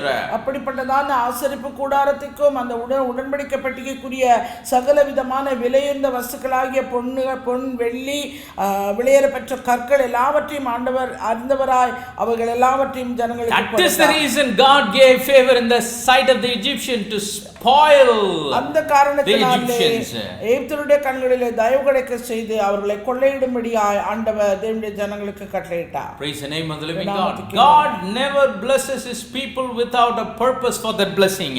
ஆண்டவர் எந்த ஒரு நோக்கமும் இல்லாமல் தம்முடைய ஜனத்தை அவர் ஆசீர்வாதத்தை கொடுத்தார். And when the time came, ஆனால் காலம் வரும்போது when God commanded the people, தேவன் தம்முடைய ஜனங்களுக்கு கட்டளையிட்டு சொன்னபோது they gave out of a willing heart. அவர் மனப்பூர்வமான இதயத்தோடு அவர்கள் கொடுத்தார்கள். Praise the name of the living God. How did they give? எப்படி அவர்கள் கொடுத்தார்கள்? Not only out of a willing heart, மனப்பூர்வமுள்ள இதயத்தோடு மாத்திரமல்ல, they gave it abundantly. அவர்கள் அபரிமிதமாய் கொடுத்தார்கள். Let us go to the book of Exodus chapter number 36 யாத்திராகமம் 36வது அதிகாரம் and read verse number 4. 4ஆம் வசனம். And all the wise men that wrought all the work of the sanctuary came every man from his work which they made. அப்பொழுது பரிசுத்த ஸ்தலத்து வேலைகளை செய்கிற விவேகிகள் யாவரும் அவரவர் செய்கிற வேலையின் காரியமாய் வந்து And they spake unto Moses, saying, the people bring much more than enough for the service of the work which the Lord commanded to make. மோசேயை நோக்கி கர்த்தர் செய்யும்படி கற்பித்த வேலைக்கு வேண்டியதற்கு அதிகமான பொருட்களை ஜனங்கள் கொண்டு வருகிறார்கள் என்றார்கள். So the collection was more than the requirement. தேவைக்கு அதிகமாக பொருளானது நிரம்பினது. In verse number 6 the scripture says, and Moses gave commandment, and they caused it to be proclaimed throughout the camp, saying, let neither man nor woman make any more work for the offering of the sanctuary. So the people were restrained from bringing. அப்பொழுது மோசே இனி புருஷர்களாவது ஸ்திரீகளாவது பரிசுத்த ஸ்தலத்துக்கென்று காணிக்கையாக ஒரு வேலையும் செய்ய வேண்டாம் என்று பாளையம் எங்கும் கூறும்படி கட்டளையிட்டான். இவ்விதமாய் ஜனங்கள் கொண்டு வருகிறது நிறுத்தப்பட்டது. The kingdom of God is not a poor kingdom. தேவனுடைய ராஜ்யம் ஒரு தரித்திரமான ராஜ்யம் அல்ல. The kingdom of God is very rich kingdom. தேவனுடைய ராஜ்யம் ஐஸ்வரியமுள்ள ஒரு ராஜ்யம். It is richer than any riches of the world. உலகத்தில் இருக்கிற எல்லா ஐஸ்வரியத்தை காட்டிலும் அதிக God can and will provide for His kingdom more than what is enough. தேவைக்கு அதிகமான போதும் என்பதற்கு அதிகமான காரியங்களை கொடுக்கக்கூடியவர் அருளக்கூடியவர் நம்முடைய தேவன். But the people of the kingdom must find the purpose of God in their life. ஆனால் தேவனுடைய ராஜ்யத்தின் ஜனங்களோ அதற்குரிய நோக்கம் என்னது என்பதை அவர்கள் அறிய வேண்டும். When they find the purpose of God, they will find the abundant provision and the blessing that God has already prepared for them. ஏற்கனவே தேவன் அவர்களுக்கென்று நியமித்து வைத்திருக்கிற அந்த அளவு கடங்காத அந்த ஆசீர்வாதங்களும் காரியங்களும் காரியங்களையும் எதற்கென்று அந்த தேவனுடைய நோக்கம் என்னது என்பதை அவர்கள் முதலாவது அறிய வேண்டும். And then God in turn uses the abundant provision and the blessings that they were able to procure to supply and build his kingdom. அவர்கள் அவிதமாய் அவர்கள் அறிந்து உணர்ந்த பின்பு தேவனுடைய ராஜ்யத்தின் கட்டுமான பணிக்காக அவர்கள் எல்லாவற்றையும் அவர்கள் மனப்பூர்வமாய் கொடுத்து அந்த தேவ சித்தத்தை நோக்கத்தை அவர்கள் நிறைவேற்றுகிறார்கள். These people, they gave to the kingdom of God so abundantly. இந்த ஜனங்கள் தேவனுடைய ராஜ்யத்தின் அந்த கட்டுமான பணிக்காக அதிகமாக அவர்கள் கொடுத்தார்கள். Moses got the report, sir, we have collections more than the requirement. மோசேக்கு வந்த பதில் என்னவென்றால் கட்டுமானம் செய்கிற அந்த வேலையாட்கள் வந்து சொல்வாங்க எங்களுக்கு தேவைக்கு அதிகமாக நிரம்பி இருக்கிறது. Moses came with a proclamation to the people saying, please restrain yourself, it is enough. அப்பொழுது மோசே பாளையம் எங்கும் ஒவ்வொரு கூடாரத்திலும் போய் எல்லா ஆணும் பெண்ணையும் பார்த்து நீ கொண்டு வர்றதெல்லாம் போதும் நிறுத்துங்க அப்படின்னு சொல்கிற அளவுக்கு. My brothers and sisters in Christ, கிறிஸ்துவுக்குள் அன்பான சகோதர சகோதரிகளே, one of the purposes for which God blesses his people is to provide for his kingdom. தேவன் தம்முடைய ஜனத்தை ஆசீர்வதிக்கிறதுக்கான நோக்கம் தீர்மானம் என்னவென்றால் அந்த தேவனுடைய ராஜ்யத்தின் கட்டுமான பணி நிறைவேற்றப்பட வேண்டும். At no point in time the kingdom of God around where we are involved should suffer any lack. தேவனுடைய ராஜ்யம் கட்டுமான பணியிலே சுற்றி இருக்கிற அதற்குள்ளே வாசம் பண்ணுகிற நாம் இருக்கும்போது அதற்கு எந்த ஒரு குறைவுமே அங்க இருக்கப்படக்கூடாது. There should not be any lack in the kingdom of God around the life that we are living. நாம் வாழ்ந்து கொண்டிருக்கிற இந்த வாழ்க்கையிலே நம்மை சுற்றி இருக்கிற அந்த தேவனுடைய ராஜ்யத்தின் பணி தேவனுடைய ராஜ்யத்தின் காரியங்களிலே எந்த ஒரு குறைவுமே இருக்கப்படக்கூடாது. No matter where we live, நாம எங்கே வாழ்கிறோம் என்பது காரியமல்ல, where we are, there is the kingdom of God. நாம எங்கே இருக்கிறோமோ அங்கேதான் தேவனுடைய ராஜ்யம். There should not be any lack in that kingdom. அந்த ராஜ்யத்திலே எந்த ஒரு குறையும் வரக்கூடாது. There should not be any lack in that part of God's kingdom. தேவனுடைய ராஜ்யத்தின் அந்த பகுதியிலே எந்த ஒரு குறைவும் வரக்கூடாது. Because God blesses the kingdom people to provide his kingdom on this earth. தேவன் தம்முடைய ஜனத்தை ஆசீர்வதித்திருக்கிறார் அந்த தேவனுடைய ராஜ்யத்துக்குரிய காரியங்களை கொடுப்பதற்காக. In this day and age, இந்த காலத்திலே இந்த நேரத்துக்கு God is building a tabernacle that is not made with hands. கைகளினாலே செய்யப்படாத ஒரு கூடாரத்தை தேவன் கட்டி எழுப்பியிருக்கிறார். On that day, அந்த நாளிலே things were needed to build a tabernacle that was made with hands. கைகளினாலே செய்யப்படக்கூடிய ஒரு ஆசரிப்பு கூடாரத்துக்கு தேவையான சகல காரியங்களும் தேவைப்பட்டது. Today in the kingdom of God, இந்த நாளிலே தேவனுடைய ராஜ்யத்திலே he is building a tabernacle that is not made with hands. கைகளினாலே செய்யப்படாத ஆசரிப்பு கூடாரம் கட்டப்படுகிறது. It's the hearts of the people that is the tabernacle of God. அது தேவனுடைய ராஜ்யம் என்பது தேவனுடைய ஜனங்களுடைய இருதயங்கள். On that day God wanted to build a material tabernacle so that his presence can come and dwell in the holy of holies. எனவே அந்த நாட்களிலே கட்டப்பட்ட அந்த தேவனுடைய ஆசரிப்பு கூடாரம் அது கைகளினாலே கட்டப்பட்டு பொருள்களினாலே கட்டப்பட்டது. அப்பொழுது அந்த மகா பரிசுத்த ஸ்தலத்திலே பிரசன்னம் அமர்ந்தது. But living in this day and time, ஆனா இந்த காலத்திலே வாழ்ந்து கொண்டிருக்கிற God wants to live in the hearts of the people. தேவன் தம்முடைய ஜனத்தின் இருதயத்திலே வாழ விருப்பம் God wants to reach the hearts of the people. தேவன் தம்முடைய ஜனத்தின் இருதயத்தை அடைய வேண்டும் என்று அவர் He விரும்புகிறார். wants to reach the hearts of his people with his presence. தம்முடைய பிரசன்னத்தின் மூலமாக தேவனுடைய ஜனத்தினுடைய இருதயத்தை அடைய விரும்புகிறார். He wants to reach the hearts of his people with his word. அவருடைய வார்த்தையின் மூலமாக அவருடைய ஜனத்தின் இருதயத்தை அடைய விரும்புகிறார். He wants to shed the light of his word in his people. அவருடைய வார்த்தையின் வெளிச்சத்தின் மூலமாக தம்முடைய ஜனத்தோடு கூட அவர் இடைப்பட He விரும்புகிறார். wants to reach the hearts of his people with his revelation. அவருடைய வெளிப்பாட்டின் மூலமாக அவருடைய ஜனத்தின் இருதயத்தை அடைய ஆண்டவர் விரும்புகிறார். And for that a kingdom is functioning. அதற்கு தான் இந்த தேவனுடைய ராஜ்யம் இயங்கிக் கொண்டிருக்கிறது. And that kingdom that is functioning now is the kingdom of God that is working on this earth now. இந்த நாளிலே இப்படி இயங்கி வருகிற இந்த தேவனுடைய ராஜ்யம் அதற்காக தான் அது இயங்கி வருகிறது. Praise the name of the living God. In Romans chapter number 10, ரோமர் 10வது அதிகாரத்தில் in verse number 13 the scripture says, 13வது வசனம் இவ்விதமாய் சொல்கிறது, for whosoever shall call upon the name of the Lord shall be saved. அது ஆதலால் கர்த்தருடைய நாமத்தை தொழுது கொள்ளுகிற எவனும் ரட்சிக்கப்படுவான். Verse number 14 says, 14வது வசனம், how then shall they call on him in whom they have not believed? அவரை விசுவாசியாதவர்கள் எப்படி அவரை தொழுது கொள்வார்கள்? See, the scripture says, whosoever calleth upon the name of the Lord shall be saved. அவர் நாமத்தை தொழுது கொள்ளுகிற எவனும் ரட்சிக்கப்படுவான் என்ற வசனம் சொன்னது. But how can they call upon the Lord if they don't believe him?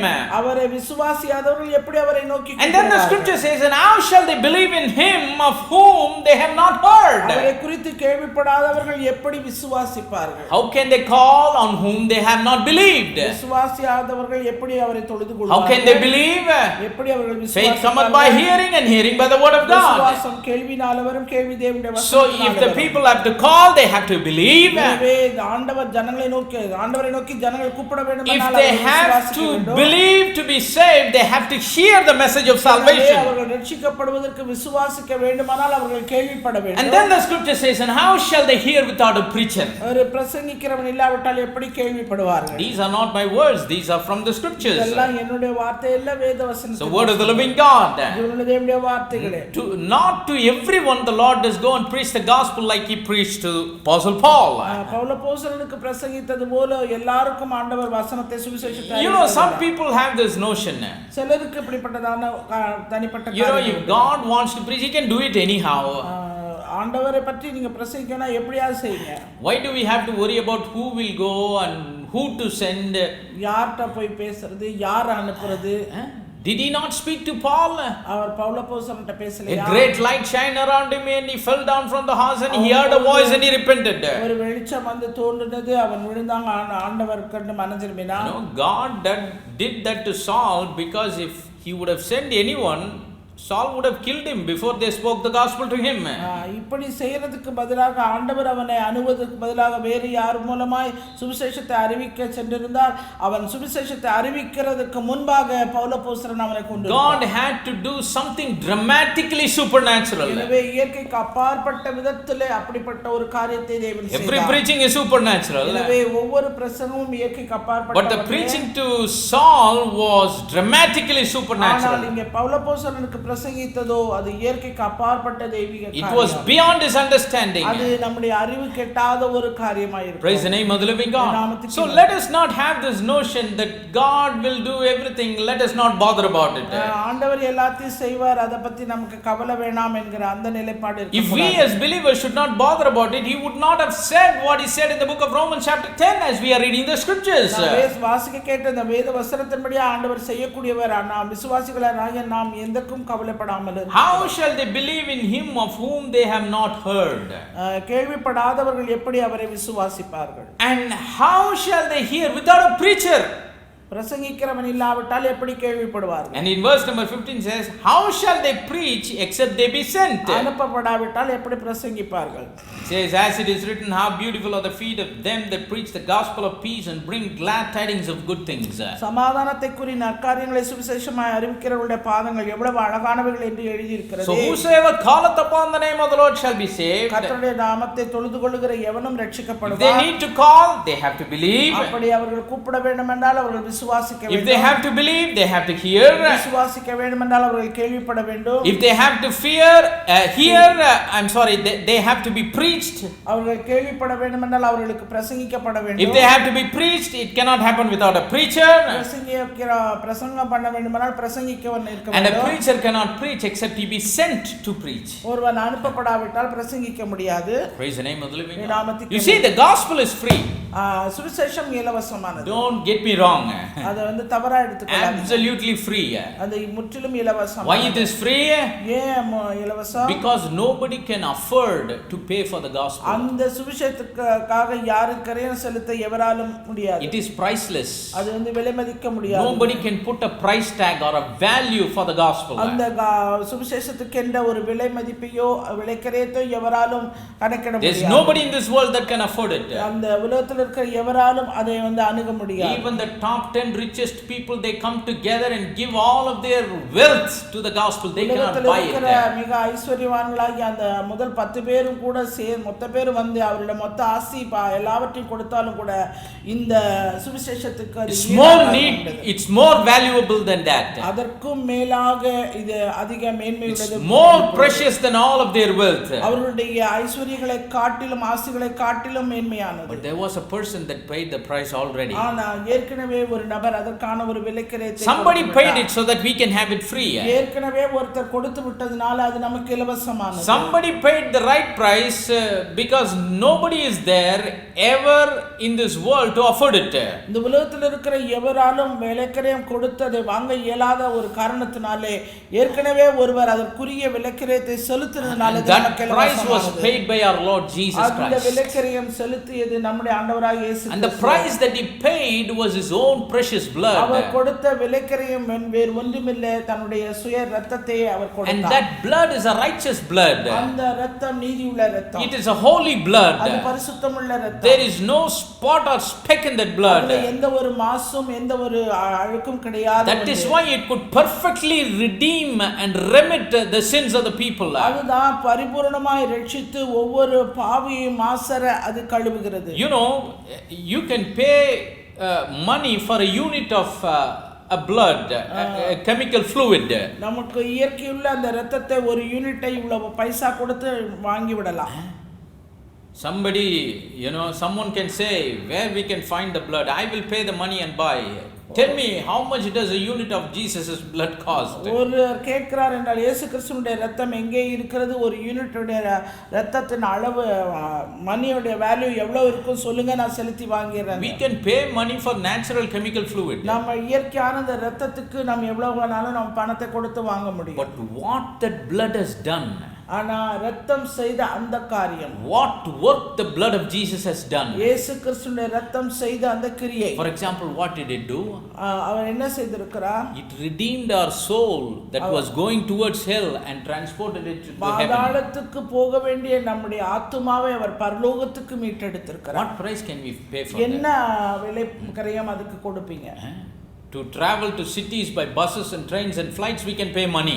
நம்ம ஒரு பட்டணத்திலிருந்து இன்னொரு பட்டணத்துக்கோ பஸ்லயோ ட்ரெயின்லயோ இல்ல விமானத்திலோ போகும்போது அதற்கான ஒரு விலைக்கிரயத்தை டிக்கெட் கொடுக்கிறோம். What value can we pay for our soul that was going towards hell to be redeemed and be taken to heaven? நம்முடைய ஆத்மா பாதாளத்துக்கு சமீபமாய் போக வேண்டிய அந்த ஆத்மாவை அவர் பரலோகத்துக்கு கொண்டு சென்றிருக்கிறார். அதற்கான விலைக்கிரயம் என்னவென்று நாம் what can we pay for the healing work that his blood had done? அவருடைய இரத்தம் செய்த அந்த ஆரோக்கியமான சுகமாக்கினதற்குரிய விலைக்கிரயம். What price can we pay for the redeeming work that the blood of Christ has done? கிறிஸ்துவுடைய இரத்தம் செய்த அந்த மீட்பின் கிரியைகளுக்கு நாம் என்ன விலைக்கிரயம் செலுத்த? What can we pay for the delivering work that the blood of Christ has done for our lives? கிறிஸ்துவுடைய இரத்தம் செய்த அந்த விடுதலைக்கு என்ன கிரியையை நாம் செலுத்த முடியும்? What price can we pay for the eternal life that God that the blood of Jesus has done for us? ஆண்டவராகிய இயேசு கிறிஸ்துவின் இரத்தம் செய்த அந்த கிரியைக்கு, அந்த ரட்சிப்பின் கிரியைக்கு நாம் என்ன ஒரு விலைக்கிரயத்தை நாம் செய்ய முடியும்? Priceless. அதற்கு விலை மதிப்பே paid his கிடையாது. own blood. அவர் தம்முடைய சுய இரத்தத்தையே விலைக்கிரயமாய் Praise the name of the living God. நாமத்துக்கே மகிமை. That's why the gospel is free. அதனால தான் சுவிசேஷம் இலவசமானது. Salvation is free. ரட்சிப்பு இலவசமானது. Deliverance is free. விடுதலை இலவசமானது. Redemption is free. மீட்பு இலவசமானது. Healing is free. சுகமாக்குதல் இலவசமானது. Everything is free. சகலமும் இலவசமே. Praise the name of the living God. நாமத்துக்கே மகிமை. Then why did the Lord say this? ஏன் ஆண்டவர் இப்படிப்பட்ட ஒரு கட்டளையை கொடுத்தார்? Whosoever calleth upon the name of the Lord shall be கர்த்தருடைய saved. நாமத்தினாலே தொழுது கொள்ளுகிற எவனும் ரட்சிக்கப்படுவான். How can he call without அவன் believing? எப்படி கேள்வி விசுவாசிக்காமல் கூப்பிடுவான்? How can he believe without hearing? எப்படி அவன் கேள்விப்படாமல் விசுவாசிப்பான்? How can he hear without a preacher? பிரசங்கம் பிரசங்கிக்கப்படாவிட்டால் எப்படி அவன் கேள்விப்படுவான்? How can a preacher go except he be sent? அந்த பிரசங்கியார் அனுப்பப்படாவிட்டால் எப்படி அவர் பிரசங்கிப்பார்? What we need to understand is இதிலிருந்து நாம் புரிந்து கொள்ள வேண்டிய காரியம் the என்னவென்றால் gospel is free, absolutely free. இந்த சுவிசேஷமானது முற்றிலும் But இலவசமானது. the means to take the gospel, ஆனா இந்த சுவிசேஷம் ஒரு ஆத்மாவையோ ஒரு நபரையோ சென்று அடைய வேண்டுமானால் money is needed. அதற்கு பணம் அவசியமாய். For example, உதாரணத்துக்கு just take this particular video. இந்த ஒரு வீடியோவே, குறிப்பிட்ட வீடியோவே எடுத்துக்கங்க. There is a camera that is needed. நமக்கு அதுக்கு ஒரு பதிவு செய்ய கேமரா வேணும். There is a place that is needed. அதுக்கு ஒரு இடம் வேணும். There are lightings that are needed. அதற்கு இந்த மாதிரி வெளிச்சங்கள் அவசியம். Nobody would like to see a dark screen and a YouTube யாருமே video. ஒரு இருட்டு அது வீடியோவை YouTubeல பார்க்க And these bulbs are not free. இந்த விளக்குகள் எல்லாம் வந்து இலவசம் இல்ல. And the electricity that supplies the power to this bulb, to the camera, to everything is not free. பிரகாசிக்கவும் இந்த கேமரா பதிவு செய்வதற்குரிய அந்த மின்சார காரியங்கள் எல்லாம் இலவசம் அல்ல. If you take this simple YouTube video to make it, it takes some amount of time and some amount of money. இந்த ஒரு குறிப்பிட்ட இந்த YouTube வீடியோவே உதாரணத்துக்கு எடுத்துக்கொள்ளுங்க. இந்த கொஞ்ச மணி நேரத்துக்கு இத பதிவு செய்ய அந்த நேரத்துக்குரிய அந்த சகல தேவைகளுக்கும் பணம் அவசியம். We are not narrating a novel. The word of God is being preached. இங்க வந்து ஒரு கதையை நாங்க இங்க சொல்லிட்டு இல்ல. இங்க வேத வசனம் தான் பிரசங்கிக்கப்படுகிறது. This is how the kingdom of God functions all over the world. இப்படிதான் தேவனுடைய ராஜ்யத்தின் வேலையானது கிரியையானது உலகமெங்கிலும் நடைபெற்றுக் கொண்டிருக்கிறது. God is tarrying his coming because he is waiting for that last one sheep to enter into his fold. தேவன் இன்னும் தம்முடைய வருகையை அவர் தாமதித்துக் கொண்டிருக்கிற ஒரு காரணம் என்னவென்றால் அவருடைய கடைசி ஆடு இன்னும் அவருடைய The scripture says the Lord is not slack concerning the promise. அங்க ஆண்டவர் தம்முடைய வாக்குத்தத்தத்தை குறித்து அவர் தாமதமாகல. That even the last one of his sheep must come into the fold. அவருடைய கடைசி ஆடு கூட அந்த மந்தைக்குள்ளே தொழுவத்துக்குள்ளே வர வேண்டும். That sheep must hear the message of the gospel. அந்த வெளியே இருக்கிற அந்த ஆடு இந்த சுவிசேஷ செய்தியை கேட்க வேண்டும். The work of the apostleship should be done. எனவே அந்த போதிக்கப்பட வேண்டிய காரியங்கள் அதுக்கு செய்யப்பட The work of the evangelist should be done. அந்த சுவிசேஷ வேலை அங்கே நடக்கப்பட வேண்டும். The work of the prophet should be done. தீர்க்கதரிசியுடைய வேலை அங்கே நடக்க வேண்டும். The work of the teacher ஒரு போதகருடைய போதனை அங்கே செய்யப்பட வேண்டும். The work of the pastor should be done. அந்த பாஸ்டருடைய பிரசங்கம் அங்கே நடக்கப்பட வேண்டும். But for that, அதற்கு எல்லாவற்றுக்கும் for those means, அவர்களுக்கு தேவைகளுடைய சகல காரியங்களுக்கும் money is needed. பணம் அவசியமாய் இருக்கிறது. And இருக்கிறது. through whom God is going to provide all of that? இது எல்லாத்தையும் யார் மூலமா ஆண்டவர் கொடுப்பாரு? Through whom does God provide for his word to be propagated, for the truth to be propagated? வார்த்தை அவருடைய சத்தியம் அறிவிக்கப்படுவதற்கு உரிய தேவைகளை எல்லாவற்றையும் யார் மூலமாய் தேவன் சந்திப்பார்? Like he chose the children of Israel, எப்படி இஸ்ரவேல் புத்திரரை தேவன் தெரிந்தெடுத்தார்? God will choose only the people of the kingdom in this day and age to supply to the needs of the kingdom. இந்த காலத்திலே அவருடைய பிள்ளைகளாய் தேவனுடைய ராஜ்யத்தின் பிள்ளைகளாய் வாழ்கிறவர்களிடத்தில் இருந்துதான் தேவனுடைய ராஜ்யத்துக்குரிய காரியங்களுக்குரிய தேவைகளை தேவன் கேட்டார். This is the most important purpose for which God blesses his people. தேவன் தம்முடைய ஜனத்தை ஆசீர்வதிப்பதற்கான மிக அதிக முக்கியமான ஒரு நோக்கம் தீர்மானம் இதுவாகும். It doesn't matter who we are or what we are. நாம் யார் எப்படிப்பட்டவர்கள் என்பது நமக்கு காரியம் அல்ல. It doesn't matter even wherever we live. நாம் எங்கே வாழ்ந்து கொண்டிருக்கிறோம் என்பதும் ஒரு காரியம் அல்ல. Is the part of the kingdom of God with which we are connected, flourishing. நாம் அந்த தேவனுடைய ராஜ்யத்தின் கிரியைக்குள்ளே நம்மை ஈடுபடுத்திக் கொண்டு அது செழிப்பதற்கு நாம் காரணமாய் இருக்கிறோம். No matter in whichever part of God's kingdom we are connected with, wherever it is in the world. தேவனுடைய ராஜ்யத்தின் காரியங்கள் இந்த உலகத்துல எந்த இடத்துல இருந்தாலும் எந்த காரியத்துல நம்ம ஈடுபடுத்தி நாம் இருக்கிறோம். We all must be responsible to understand that God has chosen me to provide for his kingdom to flourish, for the kingdom to fulfill its purpose on this earth. தேவனுடைய ராஜ்யத்தின் நோக்கம் தீர்மானம் இந்த பூமியிலே நிறைவேற்றப்படுவதற்கு அவருடைய காரியங்கள் செயல்படுத்தப்படுவதற்கு தேவன் என்னை தெரிந்தெடுத்திருக்கிறார் என்கிற அந்த நோக்கத்தை அந்த தீர்மானத்தை முதலாவது நாம் ஒவ்வொருவரும் உணர வேண்டும். Lot of times we pray for God to bless us. அநேக நேரங்களிலே நம்மை ஆசீர்வதிக்கும்படியாக நாம் ஆண்டவரிடத்தில் ஜெபிக்கிறோம். God bless me. ஆண்டவரே என்னை ஆசீர்வதியும். And most of the time we ask God to bless us for our needs. அநேக நேரங்களிலே நம்ம தேவைகள் சந்திக்கப்பட வேண்டும் என்று சொல்லி தான் நாம் ஜெபிக்கிறோம். For my needs. என்னுடைய தேவைகள் எல்லாவற்றையும். To pay the fees. Fees கட்ட எனக்கு பணம் வேணும். To go to college. காலேஜுக்கு போவதற்கு எனக்கு பணம் வேணும். And to buy this and buy இதை வாங்க that. வேணும், அதை வாங்க வேணும், எனக்கு பணம் அவசியம். To buy a car, to buy a house. Car வாங்கணும், வீடு வாங்கணும். Lord, I have this expense I need. ஆண்டவரே இந்த தேவையில்லாத அந்த செலவினம் எல்லாம் எனக்கு இருக்கிறது. Nothing wrong. அதுல ஒரு தவறும் கிடையாது. But last week we found a profound way when we find the purpose.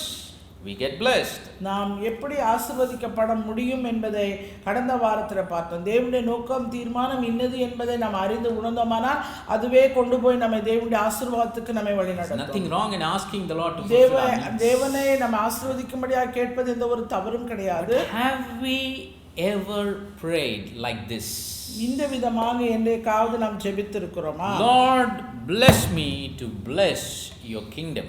ஆண்டவரே, நீர் என்னை ஆசீர்வதியும் உம்முடைய ராஜ்யத்தின் பணிக்காக. For the work of your kingdom to go on. உம்முடைய ராஜ்யத்தின் கிரியைகள் தொடர்ந்து செய்யப்படட்டும். For the gospel to be preached. அங்கே சுவிசேஷம் அறிவிக்கப்படட்டும். For the truth to be propagated. சத்தியம் அங்கே பிரஸ்தாபப்படுத்தப்படட்டும். For that purpose. அந்த நோக்கத்துக்காக, அந்த தீர்மானத்துக்காக. I want you, Lord, to bless me. ஆண்டவரே, நீர் என்னை ஆசீர்வதிக்க நான் விரும்புகிறேன். Praise the name of the living God. You know, one of the reasons why God blesses his people is to be a blessing to others.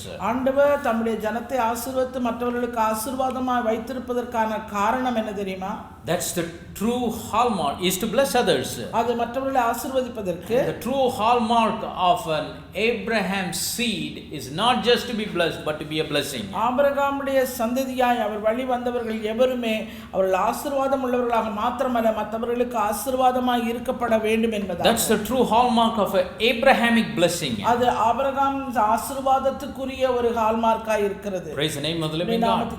That's why to Abraham the Lord said, Abraham, I will bless you ஆண்டவர் ஆபிரகாமை பார்த்து and you shall be a blessing. நான் உன்னை ஆசீர்வதிப்பேன், நீ ஆசீர்வாதமாய் இருப்பாய். Praise the name of the living God. Abraham did not live in a palace. Abraham ஒரு அரண்மனையிலே வாழல. He was a man building tents and going after the direction where the Lord was leading him. ஆண்டவர் அவனை எந்த திசைக்கு நேராய் அவனை வழிநடத்தி கொண்டு போனாரோ அந்த திசைகளுக்கு நேராய் அவன் கூடாரத்திலே குடியிருந்தவனாய் இருந்தான். But he was blessed. ஆனால் அவன் Scripture says he was rich in silver and gold and in அவன் cattle. வெள்ளியும் பொன்னும் உடைய சீமானாய் இருந்தான் என்று பார்க்கிறோம். He even paid tithes at that day and time to Melchizedek. அந்த காலத்திலே அவன் வாழ்ந்த காலத்திலே அவன் மெல்கிசதேக்குக்கு தசம பாகம் தனக்குள்ள எல்லாவற்றிலும் செலுத்தினான். Praise the name of the living God. There was no such commandment at that time. அந்த நாட்களிலே எந்த ஒரு கட்டளையும் கொடுக்கப்பட வேண்டும் என்று still there was something in him because he was the seed of God. அவன் தேவனுடைய வித்தாய் இருந்தபடினாலே அவனுக்குள்ளே அந்த வித்து தரித்திருந்தது. அது செய்ய there was an intuition in him, there was an inner knowledge in him that was saying I must do something. உள்ளுணர்வு அவனுக்கு இந்த உள்ள அறிவு அவனை இப்படியாக ஆண்டவருக்காக நான் ஏதாவது செய்ய வேண்டும் என்று சொல்லி செய்ய வைத்தது. Because he was a seed of God. ஏனென்றால் அவன் தேவனுடைய வித்தாய் இருந்ததனால. Praise the name of the living God. The nature of that seed was revealing in him. அவன் தேவனுடைய அந்த வித்தினுடைய தன்மையானது அவன் மூலமாய் வெளிப்பட்டது. We are blessed to be a blessing. நாம் ஆசீர்வதிக்கப்பட்டிருப்பது மற்றவர்களுக்கு ஆசீர்வாதமாய் இருப்பதற்கு. Blessing the kingdom of God first. முதலாவது தேவனுடைய ஆசீர்வாதம், தேவனுடைய ராஜ்யம் ஆசீர்வதிக்கப்பட வேண்டும். The Lord said, seek ye first the kingdom of God, as we saw last week. முதலாவது தேவனுடைய ராஜ்யத்தை, அது நீதியை தேடுங்கள் என்று. Even for our blessing, நம்முடைய ஆசீர்வாதத்திலும் கூட we need to keep the kingdom of God as the priority. தேவனுடைய ராஜ்யத்தை முதன்மையாய் முன்மையாய் நாம் வைக்க வேண்டும். Praise the name of the living God. நாமத்துக்கே மகிமை. Secondly, இரண்டாவதாக, the second purpose for which God blesses his people. தேவன் தம்முடைய ஜனத்தை ஆசீர்வதிப்பதற்கான இரண்டாவது நோக்கம். The book of Proverbs says, நீதிமொழிகளுடைய புத்தகம் சொல்கிறது, he that hath mercy on the poor lendeth to the Lord. ஏழைக்கு இரங்குகிறவன் கர்த்தருக்கு கடன் கொடுக்கிறான். Praise the name of the living God. It is very important for us to supply to the needs of the poor and the destitute. அந்த நாட்களில் இருக்கிற ஏழைகளுக்கு நாம் இறங்க வேண்டும், அவர்களுக்கு நாம் கொடுக்க வேண்டும். Praise the name of the living God. No matter where they are, அவங்க எங்கே இருந்தாங்கங்கிறது காரணம், no matter who they are, அவங்க யாருங்கிறதும் காரியம் அல்ல. as the Lord leads us, ஆண்டவர்ட்ட கேளுங்க, ஆண்டவருடைய நடத்துதலின்படி செய்யுங்க. It's very important for us to provide to the needs of the people that are less fortunate. தங்களுக்குரிய தேவைகள் கூட இல்லாத வருத்தப்படுகிற கஷ்டப்படுகிற அந்த ஏழை மக்களுக்கு நம்மாலானவைகளை நாம் கொடுத்து உதவுவது ஆண்டவருக்கு. See, this is one of the reasons for which the Lord blesses us. ஆண்டவர் நம்மை ஆசீர்வதிப்பதற்கான இன்னொரு நோக்கம் இதுவாகும். An young ruler came to Jesus and asked, Lord, what shall I do to inherit eternal life? ஐஸ்வரியமுள்ள ஒரு வாலிபன் ஆண்டவரிடத்துல வந்து ஆண்டவர்ட்ட கேட்கிறான், ஆண்டவரே, நான் நித்திய ஜீவனை சொந்தத்துக் கொள்ள நான் என்ன செய்ய வேண்டும்? He said, follow the commandments. ஆண்டவர் சொன்னார், கற்பனைகளை கை. He said, Lord, from the youth up I have been keeping everything. நான் சிறு வயது முதல் இதை நான் கைக்கொண்டு இருக்கிறேன். what one thing do I lack? இன்னும் என்னிடத்துல என்ன ஒரு குறைவு? I like that question. அந்த கேள்வி எனக்கு மிகவும் பிடிக்கும். He wanted to find what is lacking in his life. தனக்குள்ள தன்னுடைய வாழ்க்கையிலே குறைவு என்ன என்பதை அவன் நிதானிக்க Because many people now they only try to focus on what is positive in their life and take satisfaction in it. தங்களுடைய வாழ்க்கையிலே காணப்படுகிற நேர்மறையான காரியங்களை மாத்திரம் தங்களுக்கு எடுத்துக்கொண்டு அதிலே திருப்தி. But this man, he wanted to find what is lacking in his life. ஐஸ்வரியமுள்ள வாலிபன் என்ன செய்தான்? தனக்குள்ள இருக்கிற குறைவு எதிர்மறை என்னவோ அதையே அவன் ஆண்டவரிடத்திலே கொண்டு வந்தான். God Almighty said, சர்வவல்லமையுள்ள தேவன், if you want to be perfect, நீ பூரண சர்க்குணனாய் இருக்க yes, there is something lacking in your life. உன்னிடத்திலே ஏதோ ஒரு குறைவு இருக்கு. Go and sell all thou hast உனக்கு உண்டானவைகளை எல்லாம் நீ விற்று and give it to the poor. தரித்திரருக்கு கொடு. Then come and follow me. நீ அதன் பின்பு என்னை பின்பற்றி வா. You shall have treasures in heaven. நீ பரலோகத்திலே உனக்கு பொக்கிஷம் உண்டாயிருக்கும். Praise the name of the living God. God said, give it to the poor. ஆண்டவர் ஏழைகளுக்கு கொடுக்கும்படியாய் சொன்னார். Give it to the less fortunate.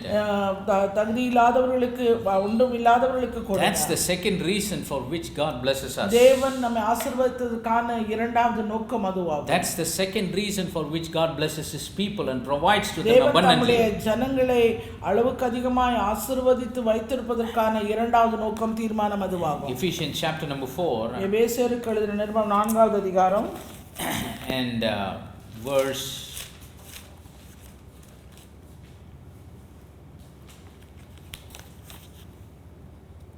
let's go to Ephesians chapter 4 beginning from verse number 27. It says, neither give place to the devil. And then in verse 28 it says, let him that stole steal no more.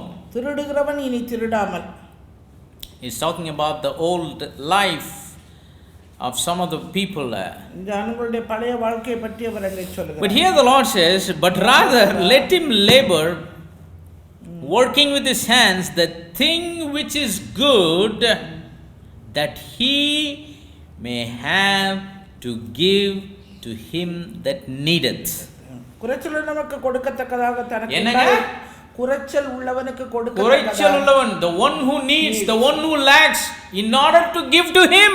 எவனுக்கு தேவையோ எவனுக்கு குறைவு இருக்கிறதோ அவனுக்கு கொடுக்கத்தக்கதாக.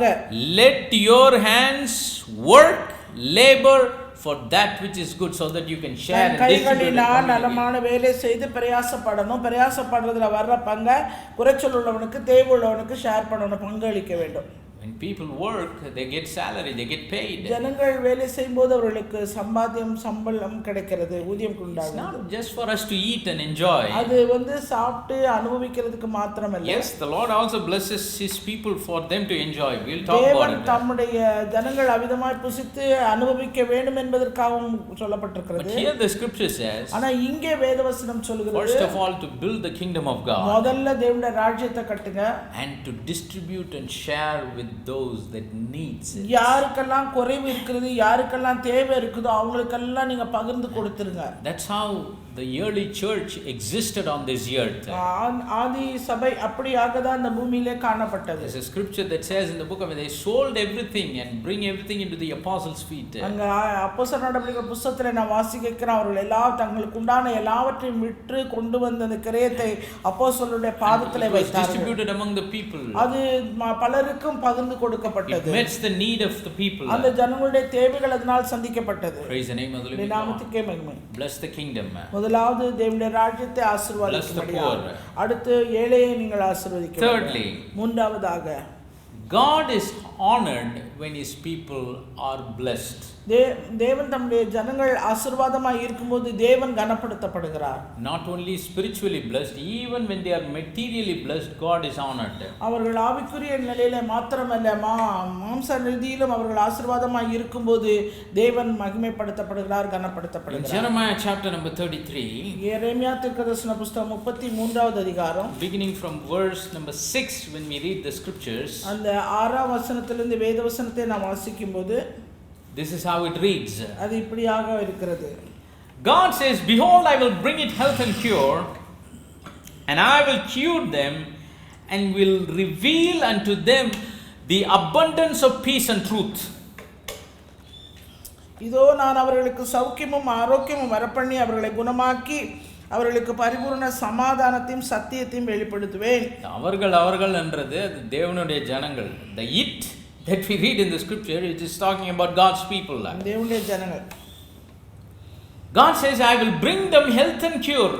அவர்கள் ஆரோக்கியமும் சௌக்கியமும் அவர்களுக்கு வரப்படும். I will cure them and will reveal unto them the abundance of peace and truth. அவர்களை குணமாக்கி பரிபூரண சமாதானத்தையும் சத்தியத்தையும் அவர்களுக்கு வெளிப்படுத்துவேன். Verse number 37 says, and I will cause the captivity of Judah and the captivity of Israel to return and will build them as at the first. 33:7. நான் யூதாவின் சிறையிருப்பையும் இஸ்ரவேலின் சிறையிருப்பையும் திருப்பி முன்னிருந்தது போல அவர்களை கட்டுவிப்பேன்.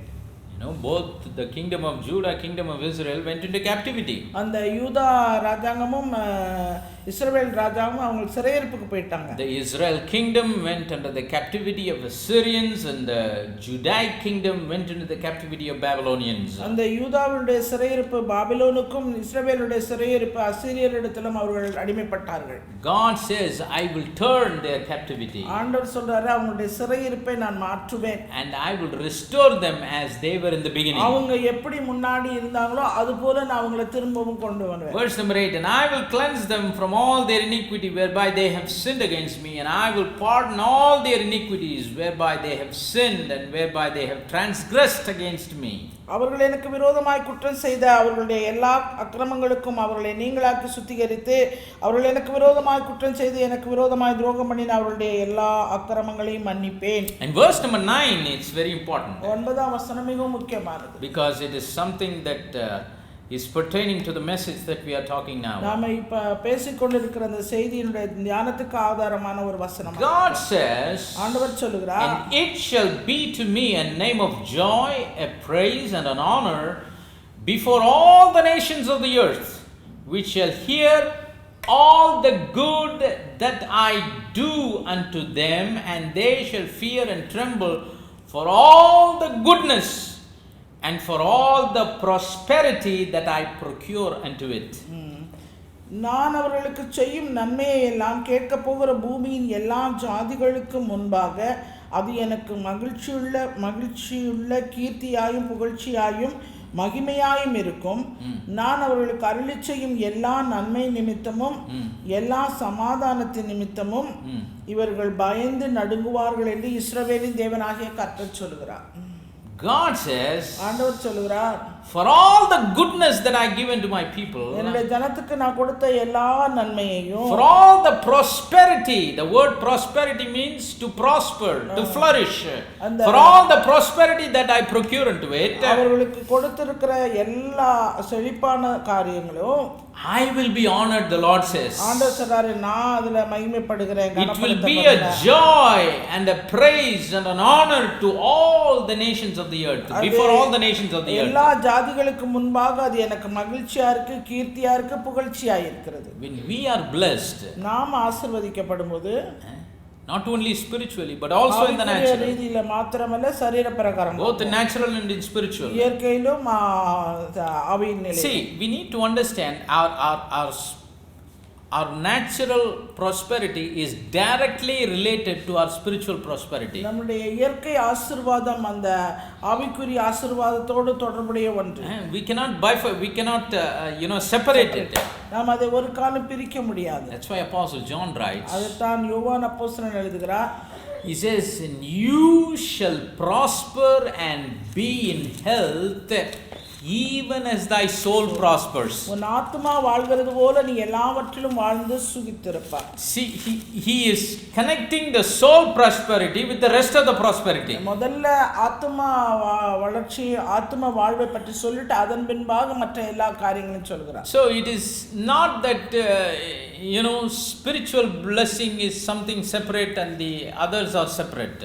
ஆவிக்குரிய ஆசீர்வாதம் தனியா, சரீர பிரகாரமான ஆசீர்வாதம் தனி என்று நாம் வேறு பிரிக்க கூடாது. God Almighty says, when I bless my people, நான் என் ஜனத்தை ஆசீர்வதிக்கும்போது, when I give them all the goodness, அவர்களுக்கு சகல நன்மைகளையும் நான் கொடுக்கும்போது, when I make them to prosper in all ways, எல்லா வழியிலும் அவர்களை நான் செழிப்பாக்கும்போது, it will be a name of joy, a praise and an honor for me before all the nations of the earth. என்னுடைய எல்லா ஜாதிகளுக்கு முன்பாக அது எனக்கு மகிழ்ச்சியா இருக்கும், எனக்கு கீர்த்தியா இருக்கும், எனக்கு புகழ்ச்சியாய் மகிமையாய் இருக்கும். Just think about this. இத கொஞ்சம் யோசிச்சு பாருங்க.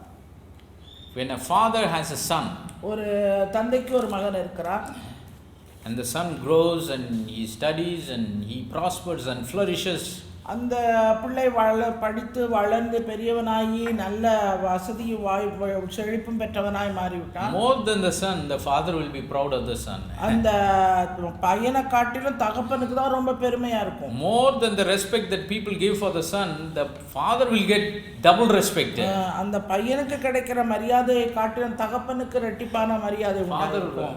The people will think about the father, what a respect, what an honorable son he has brought up in his life. தன்னுடைய வாழ்க்கையில என்ன ஒரு மதிப்புள்ள ஒரு பிள்ளையை பெற்று வளர்த்தெடுத்திருக்கிறாரே என்று சொல்லி, because of son's prosperity, father is glorified and honored. மகனுடைய செழிப்பு ஆசீர்வாதத்தினாலே தகப்பன் அங்கே மகிமைப்படுத்தப்படுகிறார். If we can find that in the natural, நம்ம இயற்கையிலே இத அப்படி பார்க்கணும்னா, how much more it is true in the relationship that we have with God. நாம் தேவனோடு கொண்டிருக்கிற அந்த உறவிலே அது எவ்வளவு நிஜமான உண்மையாக இருக்கும். He is our heavenly father and we are his sons and daughters. பரலோகத்தின் பிதா, நாம் அவருடைய குமாரரும் அவருடைய குமார்த்திகளும். And the scripture says, வேதவசனம் சொல்லுகிறது, when my people are blessed, என்னுடைய ஜனம் ஆசீர்வாதமாய், when my people prosper, என்னுடைய ஜனம் செழித்திருக்கும்போது, there is a purpose that is being accomplished. அது அங்கே ஒரு நோக்கம், ஒரு தீர்மானம் நிறைவேற்றி before all the nations of the earth, இந்த பூமியில் உள்ள எல்லா ஜாதிகளுக்கு முன்பாக, before all the heathens,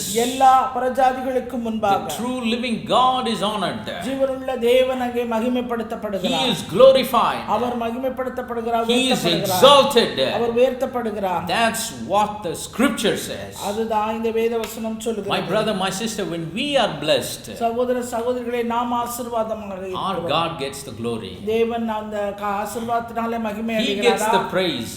அவர் துதி அடைகிறாரா? That's why we need to understand God has kept us in this world as exhibits. தேவன் நம்ம இந்த பூமியிலே அவருக்கு அவரை வெளிப்படுத்துகிற ஒரு பிரதிபலிப்பாய் நம்ம வைத்திருக்கிறார். Exhibits na காட்சி பொருள். God has kept us as exhibits to the people that are out in the world. உலகத்தில் இருக்கிற ஜனங்களுக்கு நம்ம ஒரு காட்சி பொருளாக அவர் வைத்திருக்கிறார். That they should see what the Lord is doing to us and through us. தேவன் நமக்கு நம் மூலமாய் செய்கிற காரியங்களை அவர்கள் தங்கள் கண்களினாலே அவர்கள் காணவும், they should praise the God that we serve and he should get the நம்முடைய ஆண்டவரே praise and glory. அவர்களுக்கு ஆண்டவருக்கு அவர்கள் துதியையும் கனத்தையும் மகிமையும் செலுத்துகிறவர்களாக இருக்கிறார். Praise the name of the living நாமத்துக்கே மகிமை.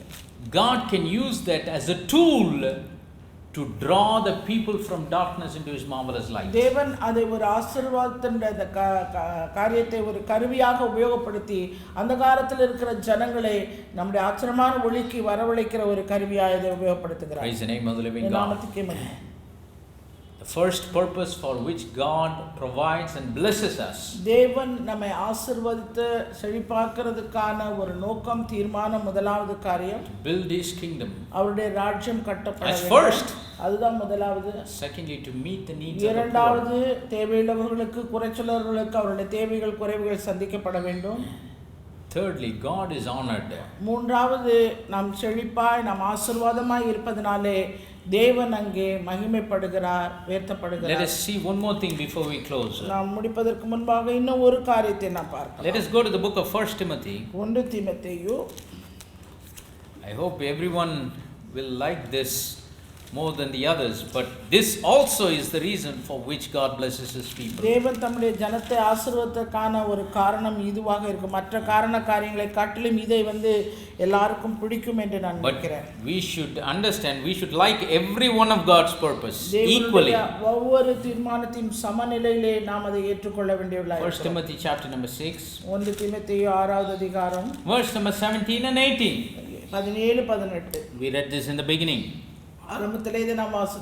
It says, charge them that are rich in this world that they be not high-minded, for trust nor trust in uncertain riches, but in the living God, who giveth us richly all things to enjoy.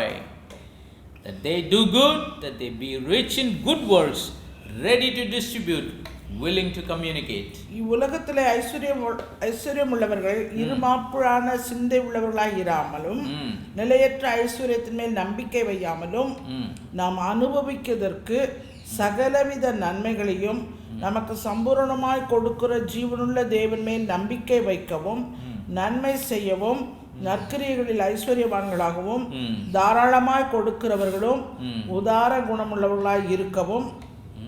He's talking about the rich believers. ஐஸ்வர்யமுள்ள விசுவாசிகளை பற்றி சொல்கிறார். Charge them that are rich in this world that they be not high-minded, nor trust in uncertain riches. அவர்கள் இருமாப்பான சிந்தை இல்லாமலே நிலையற்ற ஐஸ்வர்யத்தின் மேல் நம்பிக்கை வைக்க கூடாது. Like the prophet Jeremiah says, let not the rich boast in his riches. ஐஸ்வர்யம் தன்னை மேன்மைப்படுத்த கூடாது. ஐஸ்வர்யவான் தன்னுடைய ஐஸ்வர்யத்தை குறித்து என்ன பண்ணக்கூடாது? மேன்மை பாராட்டக்கூடாது. That's what Jeremiah writes, I believe. Yes. Let not the rich boast in his riches.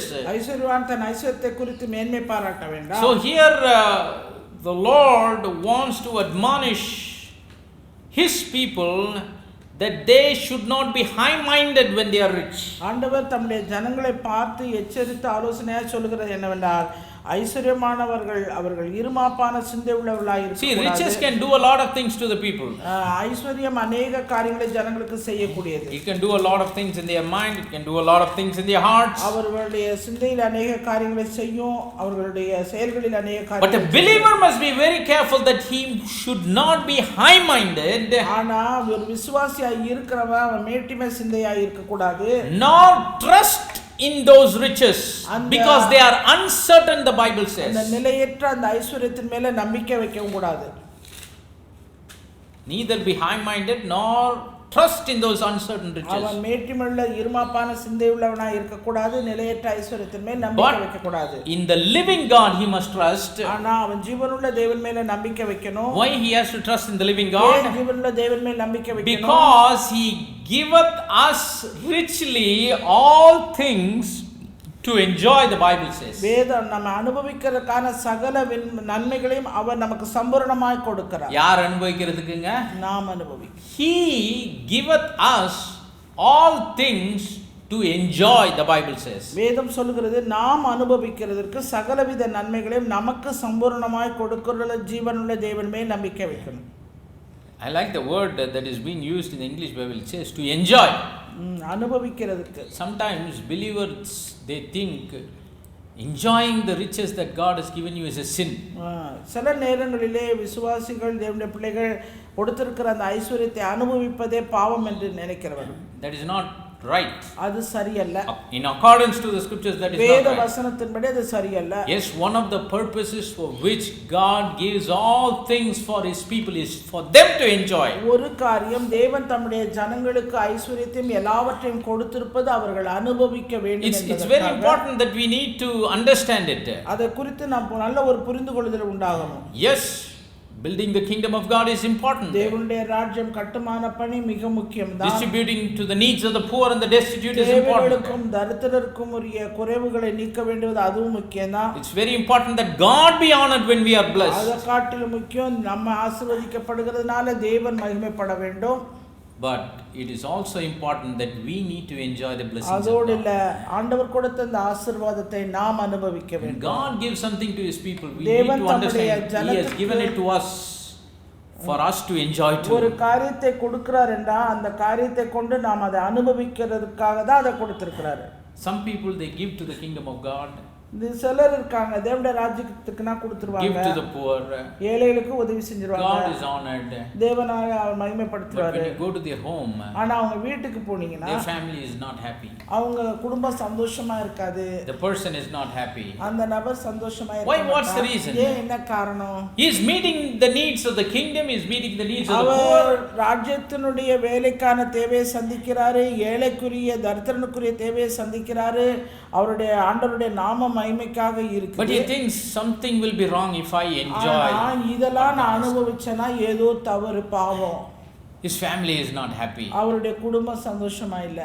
Because they are not enjoying anything. ஏன்னா அவங்க எதையுமே அனுபவிக்கிறது இல்ல. They are lacking in their life. அவர்களுடைய வாழ்க்கையில் அவர்கள் குறைவுபட்டவர்களாய். See, that's not right. அது சரியல்ல. God blesses us.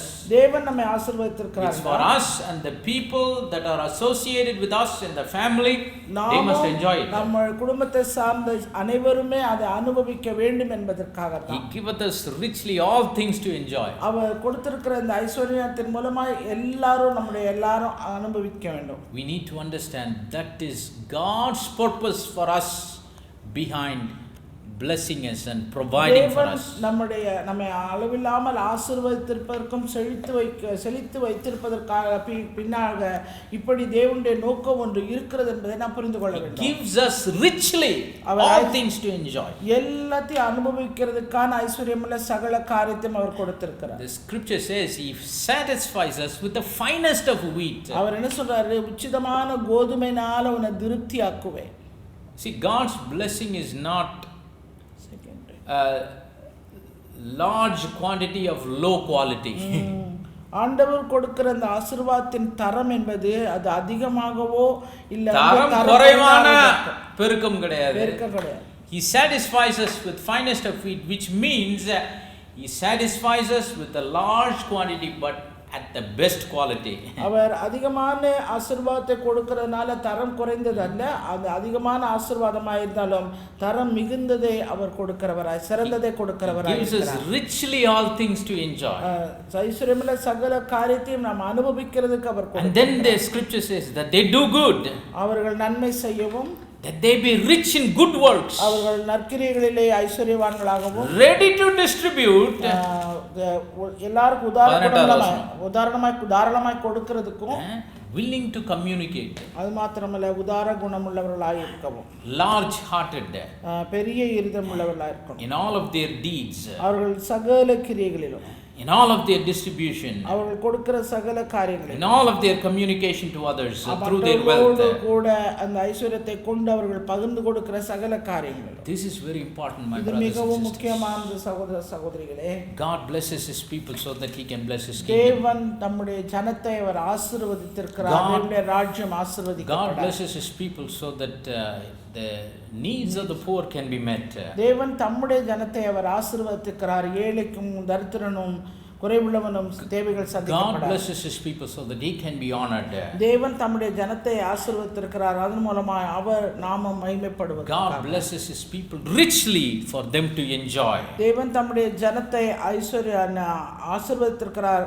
அந்த பெருக்கத்தின் மூலமா so that they can be rich in good works. அவர்கள் நற்கிரியைகளில் ஐஸ்வரியவான்களாய் ready to distribute, willing to communicate. அது மாத்திரமல்ல தாராளமாய் கொடுக்க உதார குணமுள்ளவர்களாய் இருக்க. Scripture says, வேதவசனம் சொல்லுது, though he was rich, our Lord Jesus Christ, நம்முடைய ஆண்டவராகிய இயேசு கிறிஸ்து அவர் ஐஸ்வரியம் உள்ளவராய் இருந்தும் he became poor.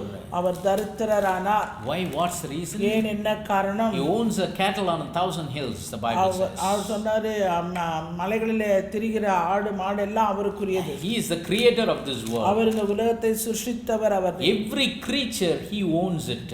அவர் ஒவ்வொரு சிருஷ்டிப்பும் அவருக்குரிய சொந்தமா. Every inch of land on this earth and the universe, he is the owner of it.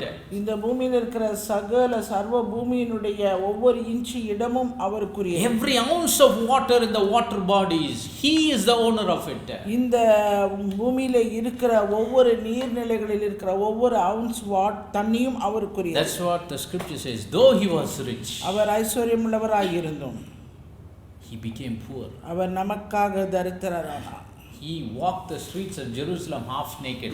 அவர் எருசலேமின் வீதிகளிலே அரை நிர்வாணத்தோடு இழுத்துச் செல்லப்பட்டார். He was not taken in dignity in the streets of Jerusalem. He was dragged and humiliated there. அவர் கனம் பொருந்தியவர், மகிமைப்படத்தக்கவர். அப்படிப்பட்ட ஒரு பாத்திரத்தை அந்த தெரு வீதிகளில் எருசலேமின் வீதிகளிலே அவமானமாய் இழுத்து கொண்டு He asked for a drop of water when he was hanging on the cross. அவர் அந்த கல்வாரி சிலுவையில் அவர் தொங்கிக் கொண்டிருக்கும் போது தாகத்துக்கு தண்ணீர் கேட்டார். But yet he owned every ounce of water bodies in the world. இந்த உலகத்தில் இருக்கிற சகல நீர்நிலைகளுடைய சகலத்துக்கும் சொந்தக்காரர் அவர்தான். Why? What's the reason? ஏன் என்ன காரணம்? He became poor. அவர் தரித்திரரானா நமக்காக. For our sakes. நமக்காக அவர் And the தரித்திரரானார். scripture says that through his poverty we might be made rich. அவருடைய தரித்திரத்தினாலே நாம் ஐஸ்வர்யவான்கள் ஆகும்படிக்கு. Praise the name of the living God. நாமத்துக்கே மகிமை. God wants his people to be abundantly blessed. தேவன் தம்முடைய ஜனம் அளவுக்கு அதிகமாக ஆசீர்வதிக்க He wants விரும்புகிறார். to provide to his people abundantly. தம்முடைய ஜனத்துக்குரிய காரியங்கள் எல்லாவற்றிலும் அளவுக்கு அதிகமாய் ஆசீர்வதிக்க அவர் But we விருப்பமுள்ளவர். need to understand the purpose of God behind that abundance. ஆனா இந்த பெருக்கமான ஆசீர்வாதத்துக்கு பின்னாக தேவனுடைய நோக்கம் தீர்மானம் எது என்பதை நாம் அறிய வேண்டும். We cannot get to the abundant blessings if we don't understand the purpose for that abundant blessings. அந்த பெருக்கமான ஆசீர்வாதத்துக்குரிய நோக்கமும் தீர்மானமும் நாம் அறியாவிட்டால் புரியாவிட்டால் அது இருந்து நமக்கு பிரயோஜனம். God blesses his people not for them to pile up everything for themselves. எல்லாத்தையும் தங்களுக்குனே அப்படியே பூட்டி வைத்துக் கொள்வதற்காக தேவன் தம்முடைய பெருக்கமான See, ஆசீர்வாதத்தை that's the world's philosophy. அது உலகத்துடைய தத்துவம். அந்த What is the philosophy of the world to get rich? உலகம் ஐஸ்வர்யவான்கள் ஆவதற்கு என்ன தத்துவம் சொல்லி கொடுக்குது? Save. நீ எல்லாத்தையும் பத்திரப்படுத்து. Invest in this and invest in that. இதுல முதலீடு செய், அதுல முதலீடு செய். This bank, this investment, that fund, that bond. இந்த ஃபண்ட், அந்த பாண்ட் அப்படின்னு. But God says, ஆனா ஆண்டவர் சொல்லுகிறார், my people, if they have to get rich, என்னுடைய ஜனங்கள் ஐஸ்வர்யவான்கள் they ஆனார்களானா should distribute அவர்கள் எல்லாத்தையும் தாராளமாக to கொடுக்கணும். the kingdom, ராஜ்யத்துக்கு to the கொடுக்கணும், poor, ஏழைக்கு to கொடுக்கணும், themselves. தங்களுக்கு தாங்களே. The more and more they give, the more and more அவர்கள் எவ்வளவுக்கு அதிகமாய் அவர்கள் கொடுக்கிறார்களோ அவ்வளவுக்கு அதிகமாய் அவர்கள் திரும்ப பெறுவார்கள்.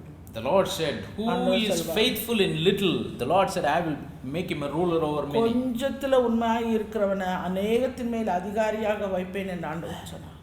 Love God, எனவே தேவனை அன்பு கூறுங்க.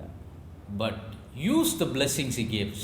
ஆண்டவர் கொடுத்திருக்கிற அந்த ஆசீர்வாதத்தை பயன்படுத்துங்க. See, money is not evil. Love for the money is evil. பணம் It's the root of all evil. பண ஆசை தான் எல்லா தீமைக்கும் வேறா இருக்கிறது. Money answereth all things, the same Bible says. எல்லாவற்றுக்கும் உதவும் என்று வேதவசனம் சொல்லுது. But the love for money is the root of all பண evil. ஆசை தான் எல்லா தீமைக்கும் வேறு. We need to love God. எனவே நாம் தேவனை அன்பு கூற வேண்டும். And we need to use his blessings. அவருடைய ஆசீர்வாதத்தை நாம் உபயோகப்படுத்தி But some people, they work in opposite. சிலர் இதற்கு எதிர்மாறா செய்வாங்க. They use God தேவனை உபயோகப்படுத்திப்பாங்க, and then love the blessings. அந்த ஆசீர்வாதத்தை நேசிப்பாங்க. But love God and use ஆனா his அது blessings. காரியம் அல்ல. தேவனை நாம் நேசிக்கணும், அவர் கொடுத்திருக்கிற ஆசீர்வாதத்தை நாம் உபயோகப்படுத்தணும். In Psalm number 37 verse 25 and 26, the servant of the Lord says, கர்த்தருடைய ஊழியக்காரனாகிய தாவீது 37ஆம் சங்கீதம் 23 24 says, I have been young and now I'm old. நான் இளைஞனாய் இருந்தேன், முதிர் வயது உள்ளவனும் Yet have I not seen the righteous forsaken nor his seed begging bread. ஆனாலும் நீதிமான் கைவிடப்பட்டதும் அவன் சந்ததி அப்பத்துக்கு இறந்து திரிகிறதையும் நான் காணவில்லை. He is ever merciful and lendeth, and his seed is blessed. அவன் நித்தம் இறங்கி கடன் கொடுக்கிறான், அவன் சந்ததி ஆசீர்வதிக்கப்படும். Who is that righteous seed? அந்த நீதியுள்ள சந்ததி யார்? It's the true chosen believers in Christ Jesus. கிறிஸ்து இயேசுவுக்குள்ளே தெரிந்தெடுக்கப்பட்ட விசுவாசி. They are those that have made their calling in their election, தங்கள் அழைக்கப்பட்ட அழைப்பையும் தெரிந்து கொள்வதிலும் உறுதியாக்கினவர்கள், living a righteous life. நீதியுள்ள வாழ்க்கை வாழ்ந்தவர்கள்.